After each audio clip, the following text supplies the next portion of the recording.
ಎಲ್ಲರಿಗೂ ನಮಸ್ಕಾರ. ಗುರುದೀಕ್ಷಾ ಅಕಾಡೆಮಿ ಪ್ರಸ್ತುತಪಡಿಸುವ ದ ಹಿಂದೂ ಕನ್ನಡ ವಿಶ್ಲೇಷಣೆ ಕಾರ್ಯಕ್ರಮಕ್ಕೆ ತಮಗೆಲ್ಲ ಸ್ವಾಗತ. ಈ ಒಂದು ವಿಡಿಯೋದಲ್ಲಿ ನಾವು ಈ ದಿನದ ಪ್ರಮುಖ ದಿನಪತ್ರಿಕೆಗಳಲ್ಲಿ ಬಂದಿರುವಂತಹ ಕೆಲವು ಆರ್ಟಿಕಲ್ಸ್ಗಳನ್ನು ನೋಡ್ತೀವಿ. ಆ್ಯಂಡ್ ವಿತ್ ರೆಸ್ಪೆಕ್ಟ್ ಟು ನಮ್ಮ exam point of view important ಆಗಿರುವಂತಹ ಆರ್ಟಿಕಲ್ಸ್ನ ಮಾತ್ರ ನಾವು ನೋಡ್ತಾ ಇದ್ದೀವಿ. ಮೊದಲು ನಾವು ಈ ದಿನ ಯಾವ ಒಂದು ಆರ್ಟಿಕಲ್ಸ್ನ ನೋಡ್ತಾ ಇದ್ದೀವಿ ಅನ್ನುವಂತಹ ಒಂದು ಇಂಡೆಕ್ಸನ್ನು ನೋಡಿ ತದನಂತರ ಆರ್ಟಿಕಲ್ಸ್ಗೆ ಹೋಗೋಣ. ಸೊ ಈ ದಿನದ ಆರ್ಟಿಕಲ್ ಲಿಸ್ಟ್ನ ನೀವು ಇಲ್ಲಿ ನೋಡ್ಬೋದಾಗುತ್ತೆ. ಮೊದಲಿಗೆ GDP ಗ್ರೋತ್ ಎಕ್ಸ್ಪೆಕ್ಟೆಡ್ ಅಟ್ 7.4% ಅಂತ ಕೇಂದ್ರ ಸರ್ಕಾರ ಹೇಳಿದೆ. ಅಂದರೆ ಏನು ಪ್ರತಿ ವರ್ಷ ಫಸ್ಟ್ ಅಡ್ವಾನ್ಸ್ಡ್ ಎಸ್ಟಿಮೇಟ್ಸನ್ನು ನೀಡುತ್ತೆ ಕೇಂದ್ರ ಸರ್ಕಾರ. ಸೊ ಅದರ ಕುರಿತಾಗಿ ನಾವು ಇವತ್ತು ಮೊದಲನೇದಾಗಿ ಡಿಸ್ಕಸ್ ಮಾಡ್ತೀವಿ. ತದನಂತರ ಎರಡನೇದಾಗಿ ಬಂದು SC panel on ecozone in Bannerghatta. So Bannerghatta national ಪಾರ್ಕ್ನಲ್ಲಿ ಇಕೋಝೋನನ್ನು ಯಾವ ರೀತಿಯಾಗಿ ಏನಂತೀವಿ ಡಿಫೈನ್ ಮಾಡಬೇಕು ಅನ್ನೋದರ ಕುರಿತಾಗಿ ಸುಪ್ರೀಂ ಕೋರ್ಟ್ನ ಪ್ಯಾನಲ್ ಏನಿದೆ, ಕಮಿಟಿ ಆಫ್ ಎಕ್ಸ್ಪರ್ಟ್ಸ್ ಏನಿದೆ, ಈ ಒಂದು ಕಮಿಟಿ ಆಫ್ ಎಕ್ಸ್ಪರ್ಟ್ಸ್ ಹೇಳಿರುವಂಥದ್ರ ಕುರಿತಾಗಿ ನಾವು ಮಾತಾಡ್ತೀವಿ. ತದನಂತರ ಬನ್ನೇರ್ಘಟ್ಟ ಅಂತ ಬಂದಾಗ ನಮಗೆ ಬನ್ನೇರ್ಘಟ್ಟ ನ್ಯಾಷನಲ್ ಪಾರ್ಕ್ ಬಗ್ಗೆ ಗೊತ್ತಿರಬೇಕು. ಹಾಗೆ ಕರ್ನಾಟಕದಲ್ಲಿ ಯಾವ ನ್ಯಾಷನಲ್ ಪಾರ್ಕ್ಗಳಿದೆ ಅನ್ನೋದ್ರ ಕುರಿತಾಗಿ ಕೂಡ ನಮಗೆ ಗೊತ್ತಿರಬೇಕಾಗುತ್ತೆ. ಸೊ ಆ ಒಂದು ನಿಟ್ಟಿನಲ್ಲಿ ಈ ಆರ್ಟಿಕಲ್ನ ನೋಡ್ತೀವಿ. ನಂತರ ಮೂರನೇ ಆರ್ಟಿಕಲ್ ಬಂದು ISRO EOS-N1 mission. So ISRO ಏನಿದೆ ಅರ್ತ್ ಅಬ್ಸರ್ವೇಷನ್ ಸ್ಯಾಟಲೈಟನ್ನು ಲಾಂಚ್ ಮಾಡೋದಕ್ಕೆ ರೆಡಿಯಾಗಿದೆ. ಸೊ ಅದರ ಕುರಿತಾಗಿ ನಮಗೆ ಇನ್ಫಾರ್ಮೇಷನ್ ನೋಡ್ತೀವಿ. Karnataka on Malayalam language bill ಬಗ್ಗೆ ಕರ್ನಾಟಕ ಸರ್ಕಾರ ತೆಗೆದುಕೊಂಡಿರುವಂಥ ಒಂದು ನಿಲುವನ್ನು ಕೇರಳ ಸರ್ಕಾರಕ್ಕೆ ಕರ್ನಾಟಕ ಸರ್ಕಾರ ಏನು ಮನವಿಯನ್ನು ಮಾಡಿದೆ ಅಥವಾ ಏನು ಮಾತುಕತೆಯನ್ನು ಮಾಡಿದೆ ಇದರ ಕುರಿತಾಗಿ ಅನ್ನೋದರ ಕುರಿತಾಗಿ ನಾವು ನೋಡ್ತೀವಿ. ತದನಂತರ ನ್ಯಾಟ್ ಗ್ರಿಡ್ ಬಗ್ಗೆ ನಾವು ನೋಡ್ತೀವಿ. ನಂತರ ಫಾರೆಸ್ಟ್ ಪ್ರೈವೇಟೈಸೇಷನ್ ಡಿಬೇಟ್ ಏನಿದೆ ಅದರ ಬಗ್ಗೆ, ಅಂದರೆ ಏನು ಫಾರೆಸ್ಟ್ ಕನ್ಸರ್ವೇಷನ್ ಆ್ಯಕ್ಟ್ ಅಡಿಯಲ್ಲಿ ಯಾವ ರೀತಿಯಾಗಿ ಫಾರೆಸ್ಟ್ಗಳನ್ನು ಡಿಫೈನ್ ಮಾಡಿದೆ ಇವುಗಳ ಕುರಿತಾಗಿ ನಾವು ಸ್ವಲ್ಪ ಇನ್ಫಾರ್ಮೇಷನನ್ನು ನೋಡ್ತೀವಿ. ತದನಂತರ ಸೆನ್ಸಸ್ 2027 ಇದೆ. ನಂತರ ಬಾಂಗ್ಲಾದೇಶ್ ಮತ್ತು IPL ಪ್ಲೇಯರ್ ಇಶ್ಯೂಸ್. ಏನು ಈಗ ಬಾಂಗ್ಲಾದೇಶದಲ್ಲಿ ಆಗ್ತಾ ಇರುವಂಥ ಒಂದು ಇನ್ಸಿಡೆಂಟಿಂದ ಯಾವ ರೀತಿಯಾಗಿ ಅದು IPL ಅನ್ನು ಅಫೆಕ್ಟ್ ಮಾಡ್ತಾ ಇದೆ ಮತ್ತು ಯಾವ ರೀತಿಯಾಗಿ ಸ್ಪೋರ್ಟ್ಸ್ ಮತ್ತು ಡಿಪ್ಲೊಮಸಿಯನ್ನು ನಾವು ಬೇರೆ ಆಗಿಡಬೇಕು ಅನ್ನೋದರ ಕುರಿತಾಗಿ ಈ ಇಶ್ಯೂ ಮಾತಾಡುತ್ತೆ. ನಂತರ ಹೊಯ್ಸಳ ಇನ್ಸ್ಕ್ರಿಪ್ಷನ್, ಮಂಡ್ಯ ಜಿಲ್ಲೆಯಲ್ಲಿ ಹೊಸದಾಗಿ ಸಿಕ್ಕಿರುವಂಥ ಒಂದು ಹೊಯ್ಸಳ ಇನ್ಸ್ಕ್ರಿಪ್ಷನ್ ಬಗ್ಗೆ ನಾವು ಮಾತನಾಡ್ತೀವಿ. ಸೊ ಒಟ್ಟಾರೆಯಾಗಿ ನಾವು ನೋಡಿದ್ರೆ ಇಲ್ಲಿ ಸುಮಾರು 3 ಆರ್ಟಿಕಲ್ ಒಂದು ಕರ್ನಾಟಕ ಫೋಕಸ್ ಆಗಿದೆ. ಒಂದು ಈ SC ಪ್ಯಾನಲ್ ಏನಿದೆ ಇದು, ತದನಂತರ Karnataka on Malayalam language bill, ತದನಂತರ ಇದು ಏನು ಹೊಯ್ಸಳ ಇನ್ಸ್ಕ್ರಿಪ್ಷನ್ ಇದೆ ಇದು. ಸೊ ಈ 3 ಆರ್ಟಿಕಲ್ಗಳು ಕರ್ನಾಟಕ ಫೋಕಸ್ಡ್ ಆಗಿರುತ್ತೆ. ಸೊ ಈಗ ಮೊದಲನೇ ಆರ್ಟಿಕಲ್ನ ನೋಡೋಣ.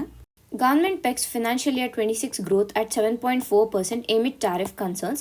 GDP growth in financial year 26 expected at 7.4% despite US tariff troubles. So ಈ 2 ಆರ್ಟಿಕಲ್ಲು ಹಿಂದೂ ಅಲ್ಲಿ ಮತ್ತು ಇಂಡಿಯನ್ ಎಕ್ಸ್ಪ್ರೆಸ್ಸಲ್ಲಿ ಬಂದಿರುವಂತಹ ಆರ್ಟಿಕಲನ್ನು ನಾವು ತೆಗೆದುಕೊಂಡಿದ್ದೀವಿ. ಸೊ ಇದರ ಕುರಿತಾಗಿ ನಾವು ಇವಾಗ ನೋಡೋಣ. ಒಂದು ಇದು with respect to prelims most important ಆಗೋದು with respect to prelims, mains ಕೂಡ ಇಂಪಾರ್ಟೆಂಟ್ ಆಗುತ್ತೆ. ಸೊ ಪ್ರಿಲಿಮ್ಸಲ್ಲಿ ಹೇಗೆ ಅಂತಂದರೆ ಒಂದು GDP ಬಗ್ಗೆ ಡೈರೆಕ್ಟಾಗಿ ಕ್ವೆಶನ್ಸನ್ನು ಕೇಳ್ಬೋದಾಗುತ್ತೆ. ಯಾಕೆಂದರೆ ಹಿಂದಿನ ಪ್ರಶ್ನೆ ಪತ್ರಿಕೆಗಳನ್ನು ನಾವು ನೋಡಿದ್ರೆ GDP ಬಗ್ಗೆ ಹಲವಾರು ಕ್ವೆಶನ್ಸ್ಗಳು ಬಂದಿರುವಂಥ ಕಾರಣ GDP, GNP ಇರ್ಬೋದು, NNP ಇರ್ಬೋದು, ಈ ರೀತಿಯಾಗಿ ಕ್ವೆಶನ್ಸ್ ಬಂದಿರುವಂಥ ಕಾರಣ ನಾವು ಈ ಒಂದು ಆರ್ಟಿಕಲ್ನ ನೋಡ್ತಾ ಇದ್ದೀವಿ. ಸೊ ಮೊದಲಿಗೆ ಬ್ಯಾಕ್ಗ್ರೌಂಡ್ ಏನು ಅಂತ ತಿಳ್ಕೊಳೋ ಅಥವಾ ಇಶ್ಯೂ ಏನು ಅಂತ ನೋಡಬೇಕಾಗುತ್ತೆ. ಮೊದಲಿಗೆ ಭಾರತದಲ್ಲಿ ಏನು ಮಾಡ್ತಾರೆ ಅಂದರೆ ಪ್ರತಿ ವರ್ಷ ನಮ್ಮ ಒಂದು ಸೆಂಟ್ರಲ್ ಬಜೆಟ್ ಏನು ರಿಲೀಸ್ ಮಾಡ್ತಾರೆ, ಸೆಂಟ್ರಲ್ ಬಜೆಟ್ ಯಾವಾಗ ಕೊಡ್ತಾರೆ, ಫೆಬ್ರವರಿ 1ನೇ ತಾರೀಕು ಪ್ರತಿ ವರ್ಷ ಕೊಡುವಂಥದ್ದು. ಸೊ ಈ ಫೆಬ್ರವರಿ 1ನೇ ತಾರೀಕು ಬಜೆಟ್ ಕೊಡೋದಕ್ಕೆ ಮುಂಚೆ ಸರ್ಕಾರ ಏನು ಬಿಡುಗಡೆ ಮಾಡುತ್ತೆ ಅಂದರೆ ಫಸ್ಟ್ ಅಡ್ವಾನ್ಸ್ಡ್ ಎಸ್ಟಿಮೇಟ್ಸ್ ಅನ್ನುವಂಥ ಒಂದು ರಿಪೋರ್ಟನ್ನು ರಿಲೀಸ್ ಮಾಡುತ್ತೆ. ಸೊ ಈ ಒಂದು ರಿಪೋರ್ಟನ್ನು ರಿಲೀಸ್ ಮಾಡೋದು ministry of statistics and programme implementation ಏನಿದೆ ಈ ಒಂದು ಮಿನಿಸ್ಟ್ರಿ ರಿಲೀಸ್ ಮಾಡುವಂಥದ್ದು. ಸೊ ಅದು ಕೂಡ ನಮಗೆ ಇಂಪಾರ್ಟೆಂಟ್ ಆಗುತ್ತೆ. ಈ ಒಂದು ಫಸ್ಟ್ ಅಡ್ವಾನ್ಸ್ ಎಸ್ಟಿಮೇಟ್ಸಲ್ಲಿ ಏನಿರುತ್ತೆ ಅಂತಂದರೆ ಬಜೆಟ್ಗೆ ರಿಲೇಟೆಡ್ ಆಗಿರುವಂತಹ ನಂಬರ್ಸ್ ಇರ್ಬೋದು, ಇಲ್ಲ ಟ್ಯಾಕ್ಸ್ ಎಷ್ಟು ಬಂದಿದೆ, ಎಷ್ಟಾಗಿದೆ ಅನ್ನೋದರ ಕುರಿತಾಗಿ ಒಂದು ಇನ್ಫಾರ್ಮೇಷನ್ ಇರುತ್ತೆ. ತದನಂತರ ಈ ಏನು ಫಿನಾನ್ಷಿಯಲ್ ಪಾಲಿಸೀಸ್ಗಳಿರುತ್ತೆ ಅಥವಾ ಏನು ಡಿಸಿಷನ್ಸನ್ನು ತೊಗೊಂಡಿರ್ತಾರೆ ಅದರ ಕುರಿತಾಗಿ ಎಲ್ಲ ಇನ್ಫಾರ್ಮೇಷನ್ನ ಈ ಫಸ್ಟ್ ಅಡ್ವಾನ್ಸ್ ಎಸ್ಟಿಮೇಟ್ಸಲ್ಲಿ ನಾವು ನೋಡ್ಬೋದಾಗುತ್ತೆ. ಸೊ ಇದೇ ಒಂದು ಫಸ್ಟ್ ಅಡ್ವಾನ್ಸ್ ಎಸ್ಟಿಮೇಟ್ಸ್ ಪ್ರಕಾರ ಏನು ಹೇಳಿದ್ದಾರೆ ಅಂದರೆ ಈ ಫಿನಾನ್ಷಿಯಲ್ ಇಯರ್ ಕಳೆದ ವರ್ಷ ಏನು 25-26 ಫಿನಾನ್ಷಿಯಲ್ ಇಯರ್ ಏನಿದೆ ಈ ಇಯರಲ್ಲಿ ನಾವು 7.4% ಅಷ್ಟು GDP ಗ್ರೋತನ್ನು ಕಾಣ್ಬೋದು ಅನ್ನುವಂಥ ಒಂದು ಇನ್ಫಾರ್ಮೇಷನನ್ನು ಈ ಫಸ್ಟ್ ಅಡ್ವಾನ್ಸ್ಡ್ ಎಸ್ಟಿಮೇಟ್ ರಿಲೀಸ್ ಮಾಡಿದೆ. ಸೊ ಅದರಿಂದ ನಮಗೆ ಈ ಆರ್ಟಿಕಲ್ ಇಂಪಾರ್ಟೆಂಟ್ ಆಗುತ್ತೆ. ತದನಂತರ ಇನ್ನು ನಾವು ಮುಖ್ಯವಾಗಿ ಇನ್ನು ಏನೇನು ಈ ಒಂದು ಫಸ್ಟ್ ಅಡ್ವಾನ್ಸ್ಡ್ ಎಸ್ಟಿಮೇಟ್ಸಲ್ಲಿ ರಿಲೀಸ್ ಮಾಡಿದ್ದಾರೆ ಅಂತ ನಾವು ನೋಡೋಕ್ಕೆ ಹೋದರೆ ತದನಂತರ ಏನು ಅಂತಂದರೆ ಈ ಒಂದು ಟ್ರೈಮಿಸ್ಟರ್ ಬೇಸಿಸ್ ಮೇಲೆ ಇದನ್ನು ರಿಲೀಸ್ ಅಂದರೆ ಏನು ಮಾಡ್ತಾರೆ ಕ್ಯಾಲ್ಕುಲೇಟ್ ಮಾಡ್ತಾರೆ. ಅಂದರೆ ಕ್ವಾರ್ಟರ್ಸ್ ವೈಸ್ ಅಂತ ಏನು ನಾವು ಕ್ವಾರ್ಟರ್ಸ್ ಅಂತ ಕರಿತೀವಿ. ಸೊ 4 ಕ್ವಾರ್ಟರ್ಸ್ ಏನು ಡಿವೈಡ್ ಮಾಡಿರ್ತಾರೆ ಆ ಒಂದು ಇದರಲ್ಲಿ. ಸೊ ಇದರ ಪ್ರಕಾರ ಫಸ್ಟ್ ಕ್ವಾರ್ಟರಲ್ಲಿ ಅಂದರೆ ಕಳೆದ ಫೈನಾನ್ಷಿಯಲ್ ಇಯರ್ 2025-2026 ಏನಿದೆ ಇದರ ಫಸ್ಟ್ ಕ್ವಾರ್ಟರಲ್ಲಿ ಸುಮಾರು 7.8% ಅಷ್ಟು ಗ್ರೋತ್ ಇತ್ತು. ಸೆಕೆಂಡ್ ಕ್ವಾರ್ಟರ್ ನೋಡಿದಾಗ 8.2 ಇತ್ತು. ಥರ್ಡ್ ಕ್ವಾರ್ಟರ್ ಮತ್ತು ಫೋರ್ತ್ ಕ್ವಾರ್ಟರಲ್ಲಿ ನಾವು ನೋಡೋಕೆ ಹೋದಾಗ ಇಟ್ ಹ್ಯಾಸ್ ಡಿಕ್ರೀಸ್ಡ್, ಅಂದರೆ 8.2 ಇಂದ 7 ಮತ್ತು 6.5% ಆಗಿದೆ ಅನ್ನೋದನ್ನು ನಾವು ಅರ್ಥ ಮಾಡ್ಕೋತೀವಿ. ಬಟ್ ಈ ಒಂದು ಇಲ್ಲಿ ಫಸ್ಟ್ ಕ್ವಾರ್ಟರ್ಗೆ ಸೆಕೆಂಡ್ ಕ್ವಾರ್ಟರ್ಗೆ ನಾವು ನೋಡಿದಾಗ ಇಲ್ಲಿ ಇನ್ಕ್ರೀಸ್ ಆಗಿದೆ, ಕರೆಕ್ಟಾ? ಬಟ್ ಅದಾದಮೇಲೆ ಸೆಕೆಂಡ್ ಕ್ವಾರ್ಟರ್ ಆದಮೇಲೆ ಯಾಕೆ ರೆಡ್ಯೂಸ್ ಆಗಿದೆ ಅಂತ ನಾವು ರೀಸನನ್ನು ನೋಡಿದ್ರೆ, USA ಹಾಕಿದ್ದಂತಹ 50% ಟ್ಯಾರಿಫ್ ಏನಿದೆ ಇದರ ಕುರಿತಾಗಿ ಕೂಡ ನಾವು ಹಿಂದಿನ ಒಂದು ಕಳೆದ ತಿಂಗಳ ವಿಡಿಯೋಗಳನ್ನು ನೀವು ನೋಡಿದ್ರೆ ನಾವು ಇದರ ಕುರಿತಾಗಿ ಕೂಡ ಮಾತಾಡಿದ್ವಿ. ಅಂದರೆ US ಯಾವ ರೀತಿಯಾಗಿ ಟ್ಯಾರಿಫನ್ನು ಹಾಕಿದೆ, ಆ ಒಂದು ಟ್ಯಾರಿಫ್ ಭಾರತದ ಒಂದು ಎಕಾನಮಿಗೆ ಯಾವ ರೀತಿಯಾಗಿ ಅಫೆಕ್ಟ್ ಮಾಡುತ್ತೆ ಅನ್ನೋದರ ಕುರಿತಾಗಿ ನಾವು ಈಗಾಗಲೇ ಮಾತನಾಡಿದ್ದೀವಿ. ಸೊ ಇದು ಒಂದು ರೀಸನ್. ಮತ್ತೊಂದು ಕಾರಣ ಏನು ಅಂತ ಅಂದರೆ, ಎಕ್ಸ್ಪೋರ್ಟ್ಸ್ಗಳಲ್ಲಿ ಆಗಿದ್ದಂತಹ ಸ್ಲೋಡೌನ್, ಅಂದರೆ ನಾವು ಏನು ರಫ್ತನ್ನು ಮಾಡ್ತೀವಿ ಆ ರಫ್ತಿನ ಪ್ರಮಾಣ ಕಡಿಮೆ ಆದಂತಹ ಕಾರಣ.